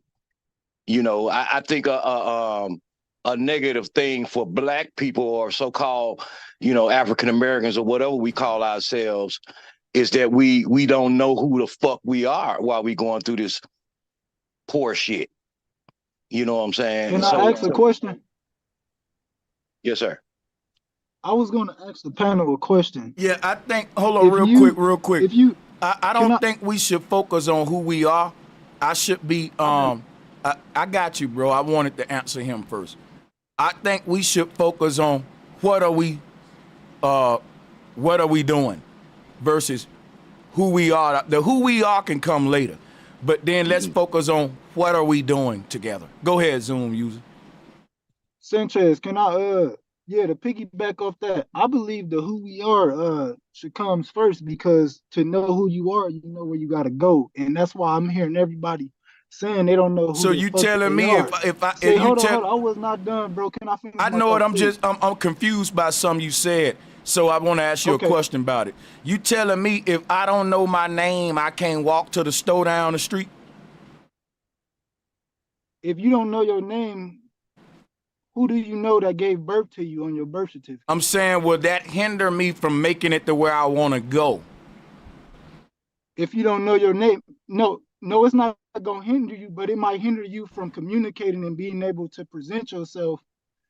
No, I just tell them to call me no name. Yeah, call me no name. They'll give me a name. They'll call me no name. Yeah, but that's just like calling you black. And now everybody and that's like you the color black, right? But see, and I'm saying I ain't disagreeing with you other than the fact that my lack of identity didn't stop me from making some of myself and getting where I wanted to go in life. I don't want to give that excuse to niggas. I don't want to give them that excuse. Yeah. I get what you're saying, bro, but can I please finish my thought? But I get exactly where you was going with it. I get it. What I was getting at is to knowing where you're going is, and knowing yourself. Can I ask the question, has anybody researched their genealogy? I think researching genealogy is a scam. It's a waste of time. It's a fucking scam, too. How so? It's a damn scam. No. I just want a factual answer. How so? Just pull up like, hey, this. Because guess what I'm doing? Listen, okay, I'm gonna answer you right now in a very simple way. Doing your genealogy is basically you going to the people that stole your identity, asking them to tell you who you are. That's not true. Right, your answer gonna come from your oppressor. Nope, that's not true. Your answer comes from your ancestors. Let me ask a question then. They did. I got you say that. What? I got you say that. That's why you talk. I got you. if all my ancestors dead, right? How do I begin the process of doing my genealogy? Walk us through it right now. Step one to step wherever. Go ahead. Thank you, brother. Thank you. So, man, I'm blessed. Look, and I don't mean that religiously. I'm just feel so grateful that you gave me your stage and you let me talk. But anyway, first it started with talking to your parent. And what if they don't know who they are? Huh? What if they don't know who they are? You got birth records, brother. We got libraries. Okay, so let me say this real quick. Hold on. This is a dial. Okay, I gotta mute you now. You won't shut up. Listen to the point that I'm making, y'all. I just told that man, genealogy is basically you going to the people that hid your identity and telling them to give it to you. And he just said something about birth records. Who gave those records to me? If my identity was on my birth certificate, then black people wouldn't be in an identity crisis. We would just look at our birth certificates and we'll know who we are now. We'll have a nation. That ain't how you build a nation, by talking to your parents and telling them to give you your birth certificates out the fucking attic, bro. That is not the first step to nation building. This is a fucking joke. This is a damn joke, and I knew it was gonna go this way. You genealogy niggas are scammers. You ain't told me one thing yet that's motherfucking worth a damn. Go talk to your parents. Them motherfuckers don't know who they is, nigga. They raised me in the church. What the fuck you talking about? Your parents might be dumber than you. in today's world. Like, that's a dumb start. If the first step to genealogy is me asking my mom and daddy, nigga, we took that step as children. What the fuck? That step been got out the way. You think, okay, so everybody that's black that don't know who we are as a people, you know why we ain't found out yet, y'all? Because you ain't talked to your mama and daddy about it. Damn. Really? That's the first step, nigga? Calling up mama and daddy? Fuck out of here. Are you serious? Mama, where my birth certificate at? Bro, please unmute and tell me you gotta be pulling my leg on this one, nigga. No, brother, I'm not pulling your leg, and I'm not disrespecting you. But you know you're not. You're not. I'm just roasting this whole. Can I talk? Yeah, you can roast me, brother. That's cool. I still respect you. I'm gonna still watch you all the time. But I'm standing firm on this. Listen, if you want to know who you are, you have to go within. When I say ask your parents, just like Sanchez teach us and say that he got his information from the ancestors, the elders. I ain't ask him though. That's the only way I ain't ask him. You are. You're not gonna know it from this fucking. I ain't ask him, but no, you can't ignore this part, bro. You're not gonna learn it. I'm not gonna let you ignore that. Stop. Nope. Stop. Stop. Stop. We ain't gonna do this game. I didn't ask the ancestors for none of this. I stayed up at night researching and perfecting a skill called syncretism. So that was a dumb, like, come on, bro. If I could have found out all this knowledge about who I am and my ancestors by talking to my mom and daddy, then I would have been born with this shit. You know how smart I would be right now if all this syncretism and sacred geometry and knowledge about my ancestors was given to me as a child from my mom and daddy? Nigga, I'd be a beast right now. I'm just learning this shit in my 30s and 40s. I'm behind. Other people, that's what I'm saying. So I don't think he really got anything to help us out, man. That's why I said genealogy is a scam. It's just him. It's just can I ask him how far he went back? Let me holler at him. I'm about to land. What I'm saying is, it's Can just I answer that? That's what I'm saying. Y'all gonna respect my landing, man. So like I was saying, right?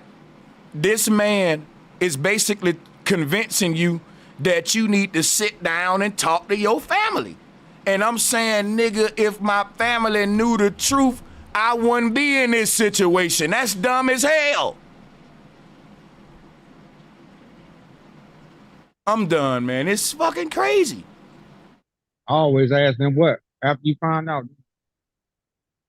That's why I want to ask him how far have he gone back in with using genealogy?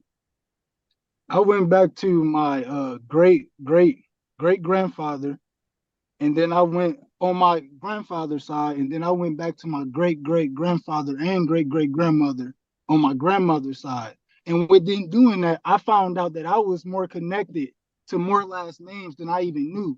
So by me just walking down the street, I could be related to somebody that I didn't even know because I grew up on a different side of this country, but I didn't know that I had relations through blood by researching who I was by going through paperwork. I'm not saying ask your grandma or ask your mama and sit there like it's a nursery rhyme and you being rocked to sleep and that's going to be the end of all. When I say genealogy, I mean you actually have to do research and do work. You have to write shit down. You got to remember the oral traditions, and then you have to synchronize that to what's true to you. You can't find truth outside of yourself because everybody's perspective is different. And everybody's truth is going to be different. That's why black people are so fucked up, because everybody else is moving from the perspective of their family's truth, and they're moving to that beat in that direction. What black people problem is they're trying to find a group instead of going within. And that's leaving us confused. I went within though. That's all. I'm basically saying the same I went thing. within though, brother. Genealogy is a tool to help us go back within. I'm gonna say this, right? I think critical thinking and syncretism is a better tool to help you go within and see who we really are. Because you can talk to everybody in your family, but it's only gonna go back to like a generation. After that, nobody know what the fuck was going on. But the knowledge I got about cosmology, it go all the way way back to the beginning of when the human races was woke before government and all that, and it helped me connect with my early ancestors that walked the earth. It go beyond my grandmothers and great grandmothers. They were Christians, and it connect me back to the people that was responsible for them even being here. How far back do we want to go? Because if we want to go all the way back, then genealogy ain't what you need. Cosmology is what you need. That's why I asked him that question, because your knowledge, it's not going to take you back far enough where you could really get an understanding of what the fuck going on. They're not going to take you back too far to where we need to go, you know. And, you know, as far as the ancestors is concerned, it's not going to lead you there. You probably get to your great. That's probably it. You know what I'm saying? You know how hey man, it actually helps you build that relationship with that spiritual side. When people say they protected by their ancestors and they know their ancestors, it actually helps you build that relationship. And I think that's another thing that Central has benefited our community with the most, the spiritual aspect. I mean, I can think about the spirit that was going on back with the greats, and I don't think the spirit will be how that. Sanchez talk about he calling on the slaves, he not. Yeah, that's a bad calling spirit on, going on. I wouldn't want to, you know what I'm saying? No, I'm not. No, I'm using that as an example. I'm just using examples that was factual statements said. That's all. I'm not saying it was good or bad. I'm not saying what he said was good or bad, brother. But on the culture thing, I think, you know, this poor shit caused the culture that we're living in right now. And everybody not even claiming the culture, you know, in the black community. We so separated and shit. You know what I'm saying? We got the NAACP with colored people. We got African American society. You can be African American. You can be black. They got a association with blacks, indigenous people, Indians. You know, just pick one. It's just we so separated. I don't think we could begin to come together. We're so separate. It's gonna be a force that's not gonna let that happen amongst us.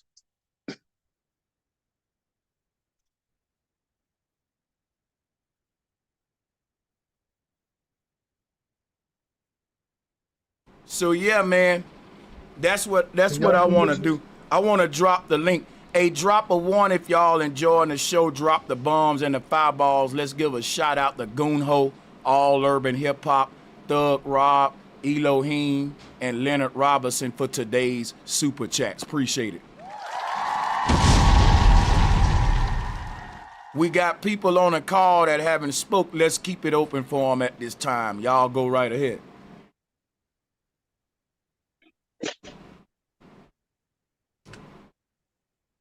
I want to know. I wanted to know if there's anyone that can make a good argument for black people as a collective practicing separatism, or an argument that would show where we practice separatism and it worked for us, you know. Well, I'd like to do that, and that's what I went back to earlier when I told you, like, at our best was during the time of segregation, because we taught our kids. We literally had to teach our kids, and we were the best. We were the strongest. This was the time. Like, you got to think, when the times when they considered it, we were going through a Great Depression, was when we were at our height. That's when we had built up Black Wall Streets with an S, plural. There were multiple Black Wall Streets, and they did the same shit to all of them. They destroyed them because we were a threat. We didn't need them. See, when we didn't need whites, they didn't understand. They hated that. That was the worst time of their lives, and it was the best time of our lives. They flooded towns.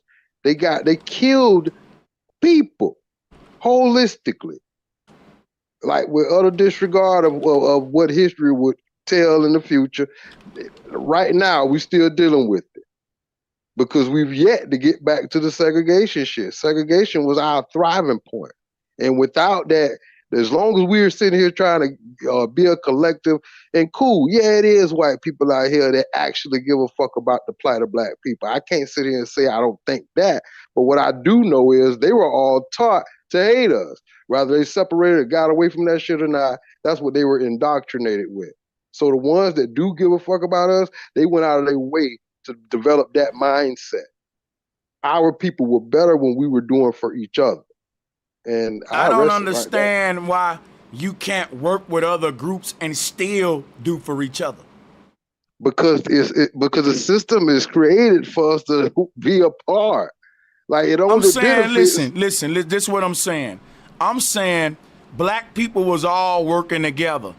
And you was saying because they wouldn't let us work with other groups or whatever reason.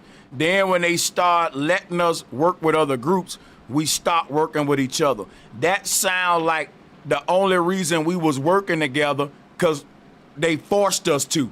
And soon as they said, well, you can work with other groups, we was like, fuck working with them niggas. Now, come here, white boy, Asian man. Like, why would we do that if working together was so good for us? If it was already, even if they said, hey, y'all can integrate, we'll be like, nah, we good. We already doing good, working together.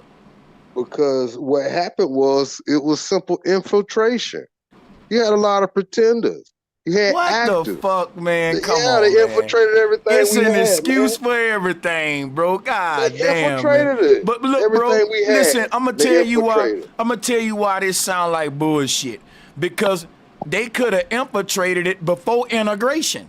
They didn't need to let us. They didn't need to let us integrate before they infiltrate. If we didn't let you in, you couldn't get in. Think about this, if we though. Had our separate, Think if about we had this. Our conversations I get you. privately, Listen. You saying if we didn't let you in, that ain't what integration is. Integration is them letting us in. Okay, so what you're saying was we was working together before integration. Integration is America saying, you know what, black people? It's time that y'all work with other groups other than yourselves. And we said, okay, good idea. Why would we say that if we was already doing good together? In other words, there wouldn't have been no opportunity for them to infiltrate through integration because we wouldn't have let them in due to the fact that we don't need y'all. We balling out together. We making so much money working with black people that integration would never work on us. Think about this right here. Integration can't work on the Rockefeller family and on the Rothschilds family. You know why? They making all the money that they need to make working with their families, working with their dynasty, their brotherhood of nations and their little union. They don't need no outside niggas, man. They good. If they just work with their little group, they can run the world forever. So if I go to them and be like, hey man, how about integrating? They'll be like, no, thank you. That we fine without nobody. Ain't nothing you can offer us. Right, but this is the thing, bro. When you keep you listen to it, they killed niggas. Now we got to make it. All of your excuses is just God damn. They bombed us, dog. That shit is documentation, bro. They literally so did you that telling me to stop we allowed? us. So you telling me we allowed them to integrate and infiltrate because we was scared they was gonna kill us? Nigga, they bombed us. Oh my! So I got you, man. They scary. Ooh, they bomb you. They shot us. Okay, I get it, bro. I'm asking you a question. Are you saying that we was exploited? We allowed them to integrate and infiltrate because we kind of scared of them. Okay, that's what I want you to say, right? You say, okay, cool. Then at that point, we can't blame integration. We got to blame cowardice. We were cowards. We allowed them to defeat us. We allowed them to infiltrate and integrate because we were scared. That means integration and infiltration wasn't our problem. It was fear. That was our problem. We shouldn't have been scared. Then we wouldn't allow them to integrate and infiltrate. We should have stood firm as black men and said, well, you're going to have to kill us before we allow you among our ranks. And that's what they did. And guess what? They was gonna do that anyway, so I don't know why we was acting like little bitches being scared. If they was already killing us, it doesn't make sense. Hey, y'all ever seen I want to cut that conversation. Y'all ever seen this statue? This is the most expensive American Indian statue. It's a black one. It's what you call black. This is the picture. I don't know how to screen share. You want me to screen share this? We can see it, man. I ain't trying to change the subject, but this is that's what you're doing, brother. We don't want to buy no statues. Do you sell those, brother? No, I'm not saying we buy. Let me tell you what you. No. Hold on, wait. Let me tell you what. I got you, bro. That statue ain't telling me where I fucking came from, no, bro. Oh, y'all acting weird right now. Listen, brother. Y'all are acting weird. You keep saying that y'all ain't trying to change the topic, but I thought you was trying to sell your statues. If you don't make those, you slipping, because the promotion you giving that company, right? I don't know what your point is, but right now you making me want to buy one of them little statues. They look pretty dope. It'll go good right here. I'll put it right here. My only point is what I was saying was these people know who we are. They're gonna buy them statues. They know who our ancestors were, but we don't. So I'm just showing y'all. I don't look at it like that. I look at it like this. People, why they paying that much? Brother, why can't I talk? I look at it like this. People in other cultures know what type of shit to make to market it to black folks. This is some shit I know working at flea markets as a child. Listen, bro, why can't I talk? Listen what I'm telling you, bro. I've seen Hispanic men sell niggas Buddha statues. And the Hispanic man don't think that his people come from Buddha. I've seen black people sell motherfuckers images of white Jesus. But they ain't saying we come from the white man. They just trying to make some money, my nigga. Damn. Listen, bro. If I know that I'm showing up to sell something to black people, I'm not finna show up with a fucking statue of a Middle Eastern man if I'm from Baghdad. If I'm setting up my table in Alabama where a bunch of black folks at, I'm showing up with some African medallions. I'm showing up with dashikis, coconut oil. I'm showing up with all of his shit. I'm gonna have black statues of Buddha, black gods over here, even though I'm a white man. Why did I have all that? Because I know them niggas gonna buy it. They can relate to it. It look like them. Why wouldn't I do that? That's genius. Why wouldn't I do that? Listen, what I'm telling you. These statues weren't made by them. These statues were in these tobacco stores back then. Like, Who were they made by? They made by the people that's in the image, the likeness. They made them in their likeness and image. Those people made them. So let me get a lesson from you. Black people created these statues. How did the foreigner end up with them trying to sell it back to us? What you mean? They the ones, they stripped the minds of the people so they ain't value that no more, right? They know the value. I'm just saying they know the value of this stuff. Okay, so I got a question.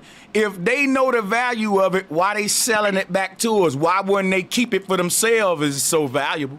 They ain't selling it to us. I'm talking about listen, people with money gotta pay for these statues. This is a $400 and something thousand statue.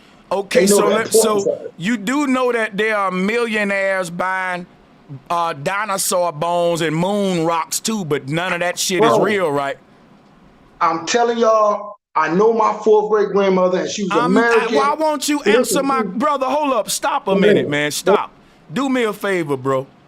Take a deep breath right now. I'm not even being funny. Just relax a minute. You're in defense mode. Calm down, brother. Because right now you just ignoring me. Just for the sake of talking over me and think I'm trying to corner you. I want you to be clear. You're being vague. You're just showing us a damn brown skinned statue, brother. That don't really do nothing for me. Now I'm trying to find the importance of this little figurine. And you saying, well, it's so valuable to them. They trying to sell it, right? You said that they selling it to rich men. Now, guess what? If rich men are selling and bargaining little statues and shit, Guess what you need to look into? Money laundering.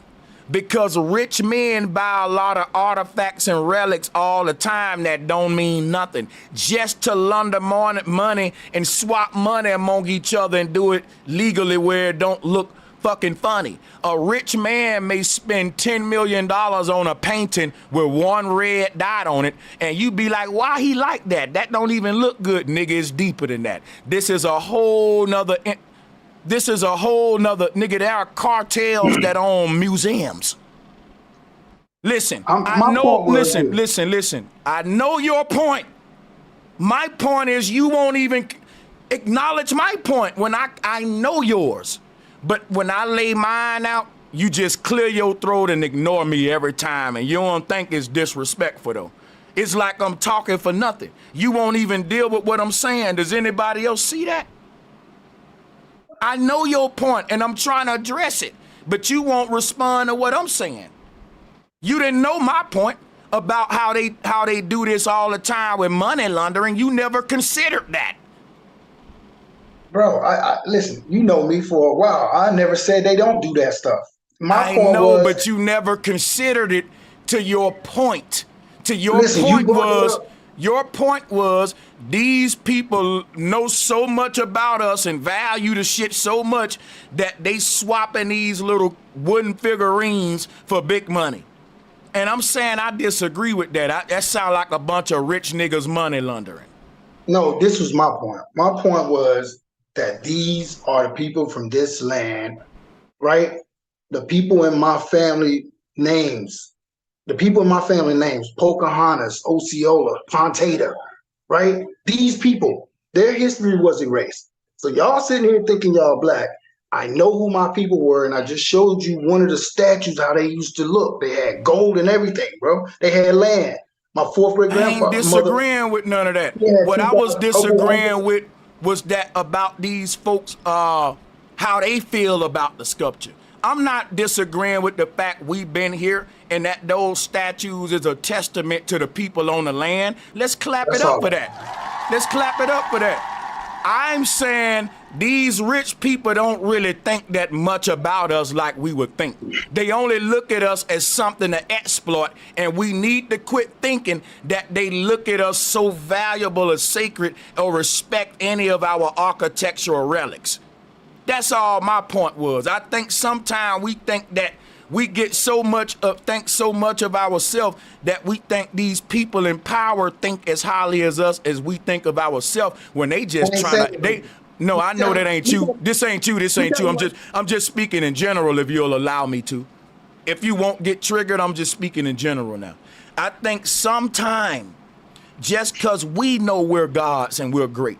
Like how I fight every day for the glory of our ancestors, proving to these white folks that they were geniuses and they wasn't no Flintstone primitive people. That the people that built them pyramids knew that the earth was a Tesla coil. They knew that the earth was a huge technological machine. And I would even argue that they built it, but that's another topic. I'm saying that our ancestors were gods, they were geniuses, but the people that took the power from them didn't respect none of that. They looked at them like just another nigga to exploit. And sometimes we think, oh man, they found this little relic in the jungle and it went on sale for $20 million. See, they know how great we are. They know how great we are, but that ain't why that shit was $20 million. That's what I'm saying. That's kind of like what I'm saying. Yeah. They like to collect shit they conquered. You go to the Vatican, you got all that shit from all over the world. They keep hidden from people. But this is just another piece of something, history that ain't no more that they erased. They get their hands on, and we can't go buy that shit. So, hey, who gonna be able to show their grandchildren that right there? If I wouldn't have brought that up, a lot of people would have never even seen that. But I know, like I said, my people from my land, that's who my people are. And if people want to understand who they are, they should look into their history if they can. And my people are from this place. And that's how they used to look. Now, we all agree with that. The whole thing okay, if that's all, mute up for me. Thank you. Appreciate you, man. Hey, so check this out to everybody on the call, right? the most important statues that we're gonna pull up ain't gonna tell. See, when somebody say, I know who I am, go research who you are, I know who every last one of y'all is and who I am, and I can tell you who you are based upon your primordial origins. That's what I said by going beyond genealogy. That shit Dane Calloway saying is a nothing burger, and I ain't got no problem with him. But when it come to the Indian tobacco statues and shit, nothing burger, yawn to me. When we talk about those pyramids, though, that everybody go on a tour to in South America, that's what I'm focused on claiming. See, we thinking peanuts. We're thinking, let me just trace my little genealogy. Man, the people in power is going around claiming these ancient monuments for themselves, nigga. That's called colonialism. That means the people that's saying that they own the Giza pyramids, they didn't even build them. And if you knew how much money that the tourism was made and because of Giza, it's a multi-trip, it's bananas. It's fucking in Hollywood movies and tourism. Bro, when you talk about exploiting a people's culture, we thinking peanuts. The people in power, they going around looking at the ancient shit that prove the earth is flat. Step pyramid, ancient monuments that's a testament to free energy. Symbols. And think about this. You got people on TV right now that's in our ancestral lands with cameras and shit selling $1 million documentaries off it, and we are going to tour Egypt and tour all these places, and we ain't making no money off it. We just connected to it culturally when they using it as a way to exploit us financially. My whole point is this right here. We're thinking peanuts. So what if I find out that I'm connected to some Indian? I already knew that without seeing a tobacco statue. That don't prove shit to me, because the best proof of who I am is oral accounts. My great grandfather always said we come from this land. He never said nothing about an out of Africa theory. It ain't just about what our grandfathers and grandmothers said. It's also about what they didn't say. They didn't say we come from Africa. So why would I listen to a white man that said I did when he ain't even my family member over my granddaddy? It's that fucking simple. He can say, cause I have all the science with it, and see, that's what some niggas fall for. Now check this out. I'm not talking to you. It's like we're debating, man. I'm just speaking. All right, listen. You won't let me finish because you getting triggered when I'm just trying to go into my little spiel, man. I'm saying that. Okay, go ahead. You won't let me land, but go ahead. This is the last thing, I promise, bro. The only thing I was saying is, if y'all gonna accept the black, y'all can have that. I'm not gonna accept it. And I didn't say nothing about black. You cut me off, but don't cut a person off to just say. If you cut them off, at least speak to what they speaking on. No one even talking about black right now, so you cut me off to change the subject and just saying. That ain't cool, brother.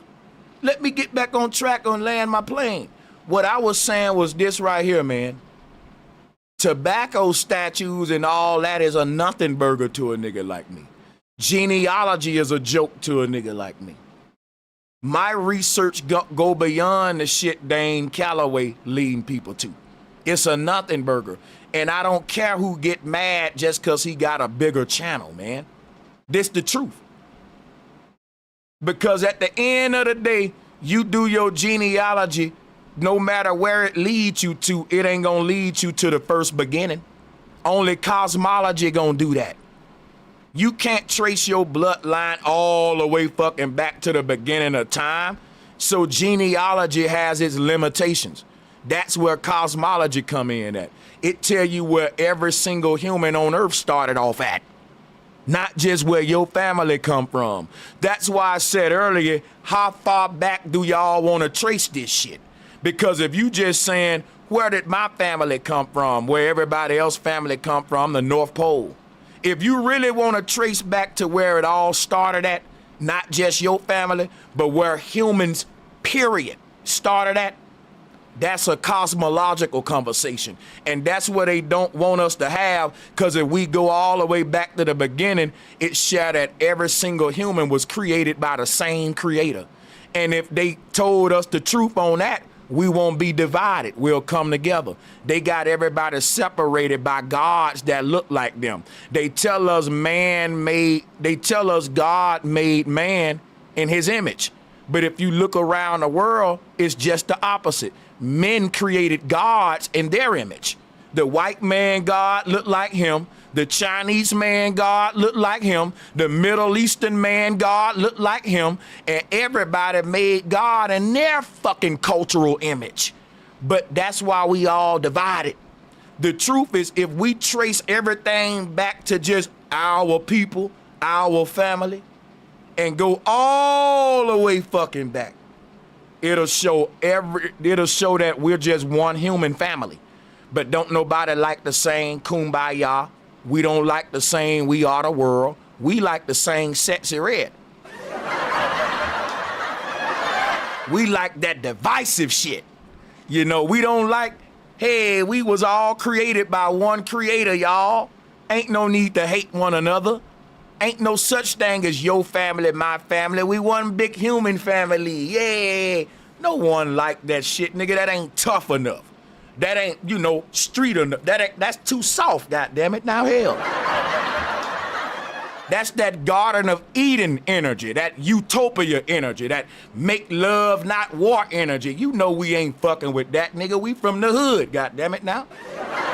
I don't even know why would I think we would even entertain such a thing. We like to be separated and be over here and fuck them and fuck. That's the energy that your Dane Callaways and all of them give off. And I respect the brother. I just don't got to agree everything, and I don't bite my tongue. I'm going to say what the fuck I say about what I feel, you know, with it.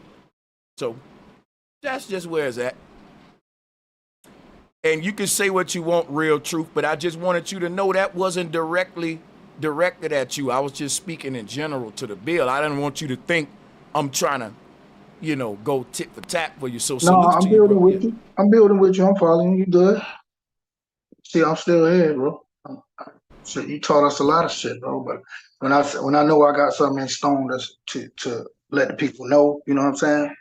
Just like when I know people need to listen to the shit you be talking about, all the stuff, all the good shit you be talking about, I'm telling them. So I don't know if everybody know what I know, so I just say what I know. And that's what means something. That's the only reason I'll be speaking up on that. Facts. Shout out to everybody on the call. Prince Nemesis, welcome back, man. I see you. And who else, man? Yeah, y'all can grab it. Santos, Now 7. I never saw Now 7 before, so I'm interested to hear from them. Whenever y'all want to grab it, yeah, salutes to the good sparring, man.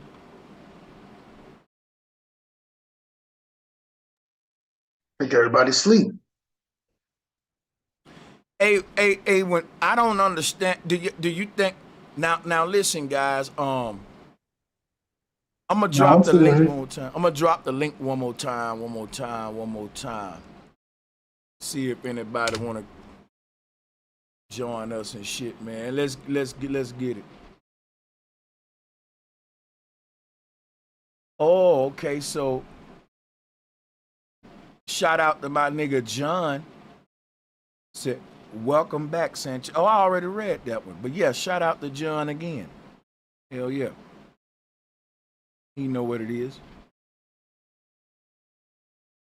All right, so it sounds now like we got 10 people on the panel. Don't nobody want the mic at this time. I think that I'm going to change gears, man. I wanted to talk about little Bronny with them Lakers, and his debut was horrible.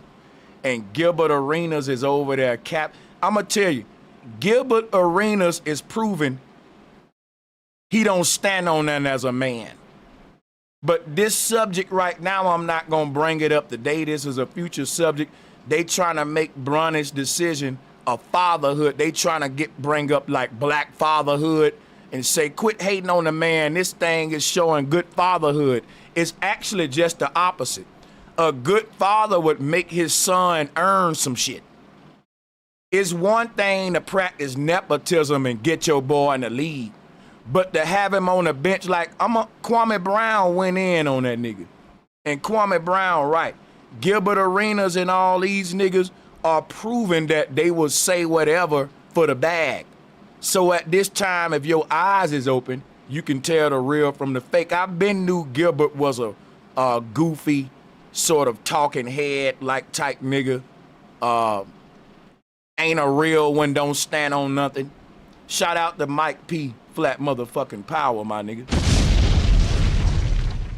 But yeah, I'm definitely gonna bring, that's gonna be a future topic. I really been following this Bronny shit, and it's crazy, man. Never saw nothing like it, boy. This is fucking crazy. But we ain't got to talk about that right now, though. That's another topic, man. Anybody on the call that want to speak to Cenat being right? Blacks we don't have a culture.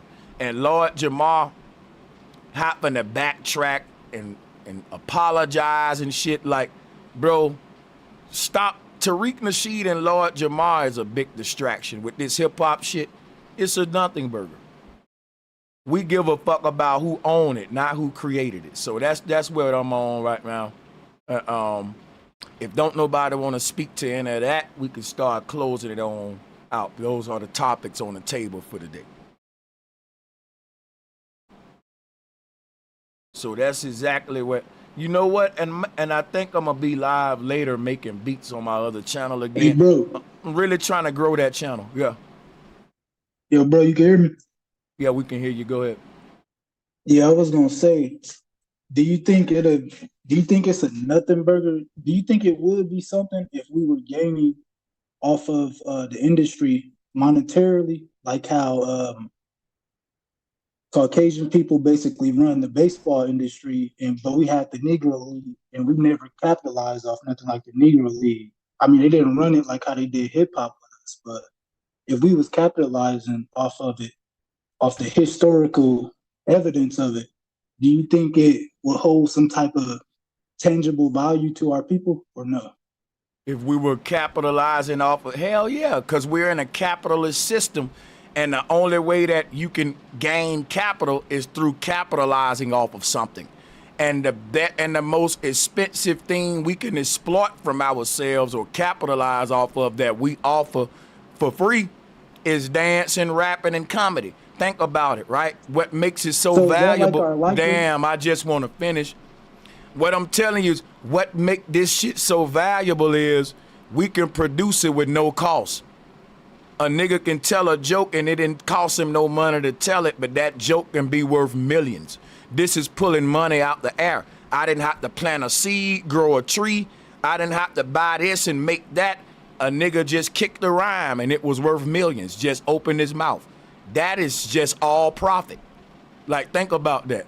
It's definitely something we need. Like, I definitely think that, yes. To answer your question shortly, to give you the mic back, hell yeah, yes. All right, so then my other question is would you agree that this is kind of like me rewording your subject of today? Would you agree that Black people, or whatever you want to name ourselves, let's not get into names, we're the only people that does not benefit off of our likeliness within the public sector and commercial sector?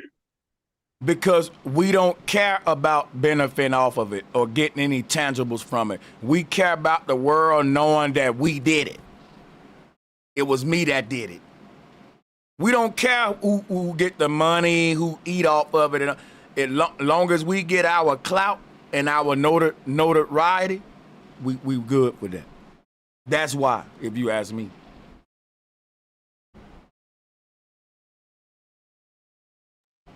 Anybody else on the panel want to speak on it? We don't care who own our masters or nothing. Long as you know I was that nigga, we did that. We created that. That's what Lord Jamar and Tariq is on. So it's that sad because a big problem? Say it again. I said so. So can that be our distraction and big problem is that we don't know how to capitalize or do business with our likeliness. We do. We just don't know how to fight for nothing that's worth a damn because it takes fighting hard and working together. If all these black rappers are dissing each other, they jealous of each other, and each one trying to go behind the other one back to do a bigger deal with the white zaddy, then they can't all work together to compete with the white man when they all working against each other to see who gonna fuck the white man tonight for the biggest deal. You see what I'm saying? See, it ain't like, think about what Jay-Z did. He had a whole group full of black people with the dynasty, Rockefeller.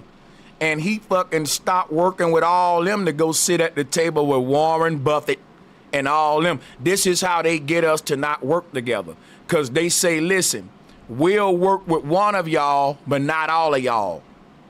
And the strongest, most important, most powerful one of us is the one they gonna take. And because they know that would be the leader that would have started something legitimate with all his people. Look at how Dame Dash and Jay-Z fell out with each other because of this white man and his money got between them. They knew that when you get a bunch of black entrepreneurs working together, like the black distributing deal with Jay Prince and Murder Inc. and all that, they saw that with Rockefeller, No Limit, that we can't let these niggas keep doing this. That's why you don't see a lot of No Limits and all them today, and they just killed Young Dolph. My whole thing is like, bro, it's a threat to give a bunch of niggas millions of dollars. Your threat is, what if them niggas start using all that money that we gave them to come together and compete with us? We fucked. So they got a system in play to prevent that, and that is, ain't neither one of you niggas gonna move ahead if you don't jump how high we tell you and win. So if you got that kind of system to where you gotta suck up to these people to make it far, that's automatically a simple strategy to make niggas not work together to make it far. If niggas think my label want me to compete with other black men and for us to beef with each other, shoot at each other, hate each other, even if we got the faker rap beef, we got to go against each other, and every label is telling they artists to stunt harder than the black dude on the other label. And so it's like these niggas really got competition against each other, and all of the labels are pushing the competition while all of the labels are working together. Now watch this, right? It's hard to convince these niggas to get ahead on a label. They gotta work with other black men when the label is telling them, if you want to get ahead, you need to make a diss song against that nigga. See, they already thought, they think smart. They know what you gonna try. They know y'all gonna try to work together and come against them. So they created a whole rap system and built it into the industry to make niggas go against each other. And they made it to where if you ain't beefing the next rapper, y'all ain't selling that much. If these two rappers shooting at each other every day and beefing, oh, they albums gonna sell. It don't matter if they can't even rap like that. They turned it to a wrestling match because we want to see, because they gonna rap about what they doing in the streets on a record. I'm gonna buy his record to see who got shot, who they dissing, the dead homie they dissing now, and you buying the rap albums to keep up with the news, the street news. Not to see, not because you enjoying good lyricism. It's a soap opera now. And that's how they want it, because if we had to rely on talent, then the record labels can promote their agenda. And so everything we see with the music industry is carefully tailored and built that way to protect the assets of the ones that's exploiting us. And anything you think of, hey man, what if we work together? They already thought of that. Niggas ain't gonna work together because the labels got them shooting at each other. And the niggas that's beefing the most on these labels getting the most money. So what are we telling these niggas? How do you think 50 Cent broke into the music industry? He had to start some shit with everybody to get a record deal, and it got him shot. Y'all remember that? That's sad. That man had to start shit with everybody just to break into the game because it's beefing, getting shot at by niggas or shooting at them. The label gonna sign you, man. You bout that life. It's unfortunate, but it's true. You can be talented as hell, but you ain't in them streets like that. Oh no, label ain't signing you, man. And that's, they got it built in to where niggas can't work together. Shout out to Vaughn Hall. Thank you for the super chat donation, Vaughn. So happy to see you back. Appreciate y'all. You guys can unmute and talk whenever. Go right ahead. Because I'm about to get out of here in a minute. Yeah, this industry is crazy, man. And this motherfucked us all, the way they control it. And I feel sorry for these next generations, bro. But I mean, I'm pretty sure there's still a lot of underground music out there that people try to make positive rap, you know. It ain't never went nowhere. It ain't never go nowhere. It just left the mainstream and the airwaves outside. And whoever control everything is about sound frequency vibration. Whoever control the airwaves, that's who control the fish in the ocean. Yes. And it's gonna be some fish in the ocean still doing their thing, but for the majority rules. And I want real truth to realize that's my problem with you. A lot of our clashing tonight is that you want to focus on a little small minorities, and my show is about focusing. The word majority has the root word major in it. I focus on major issues over here, not minor ones, man. Yes, a few niggas doing the right thing, but it ain't enough of them. So I'm going to keep doing what I'm doing, and I would like you to get on board because I can use your energy over here with these major issues, what the majority doing. And I have to keep on telling you, yes, brother, there's a few niggas that ain't going to jail, but most of us is. There's a few niggas that ain't, you know what I'm saying? I don't want to have to keep doing that because I know that there's a few niggas that ain't doing that, but I ain't, why would I talk about them? They doing the right thing. I'm gonna focus on the majority that's doing the wrong thing. You're right, man. I mean, I know they killing each other. Shit, I used to live in D.C. Back in the 90s. We don't want to just say they killing each other. We want to talk about why we killing each other and how we gonna stop it. That's what the show. That's how you deal with these major issues. Right? Oh yeah, they killing each other over that money, that little fame they get. Just man, that demon time life, man. And I don't see them coming out of it no time soon. It's sad. That's all I can say.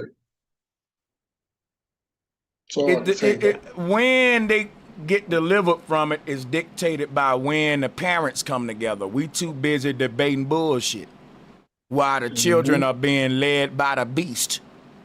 Yep. Mom and dad online saying, is Christianity more beneficial or Islam? And the enemy saying, did we build enough prisons or did we not? That's the shit he quit debating about. On some evil shit. Yeah. Yeah, you're right. So you're right. They 10 steps ahead of you, boy. Hey, and y'all brothers on point, but guess what though? We okay. Okay, let's hold on a second. Hold on 1 second. Okay, hold on. Yeah, it's a lot of people promoting black, especially a lot of hip hop movements, right? What people gotta realize is that Lord Jamar had a union with Vlad TV. Lord Jamar be talking about keeping shit separate for black people and us getting all our props and notoriety and shit. Why didn't Lord Jamar take his famous ass to one of these black podcasters? Don't y'all know that Lord Jamar, Boosie, all these niggas is what made Vlad who he is. Vlad ain't no exception. When we say that the black people are making these niggas, man, wouldn't nobody be stunned Vlad if he didn't get the street approval from all you black niggas putting your brand over there with him. Just like No Jumper and Adam 22. He's a square, goofy white boy that get all these validation from real street niggas. So Lord Jamar is a big hypocrite, and I don't even know why people following that man and even paying him no attention. Because he helped make Vlad TV who Vlad is, bro. He's a hip-hop OG, brand Nubian. And you being over there with Vlad is validating him to the black hip-hop community. You're an OG, nigga. But I don't see you collabing with a black podcaster. All of these black hip-hop podcasters that know more of your lyrics than Vlad do, nigga. All of these black podcasters, Lord Jamar, that bought more of your albums than Vlad did. You didn't make a show with them and blow them up. Boosie ain't over there with them. See, I ain't got no problem with y'all niggas. But when y'all go to talking about other groups exploring our culture, I'm like, bro, you got a contract with a other group and you're a staple figure of our culture. You're literally doing what you saying. You mad at? You're not on a black platform. You over here with Vlad. Then when you fall out with Vlad, now he's a culture vulture. But you didn't say that when you was working with him, Lord Jamar. I don't, like, if this man keep on, I'm gonna have to go live on my big channel and call this dude. It's fucking getting, it's sickening now. I'm gonna have to go live and call this man out. Bro, this is crazy.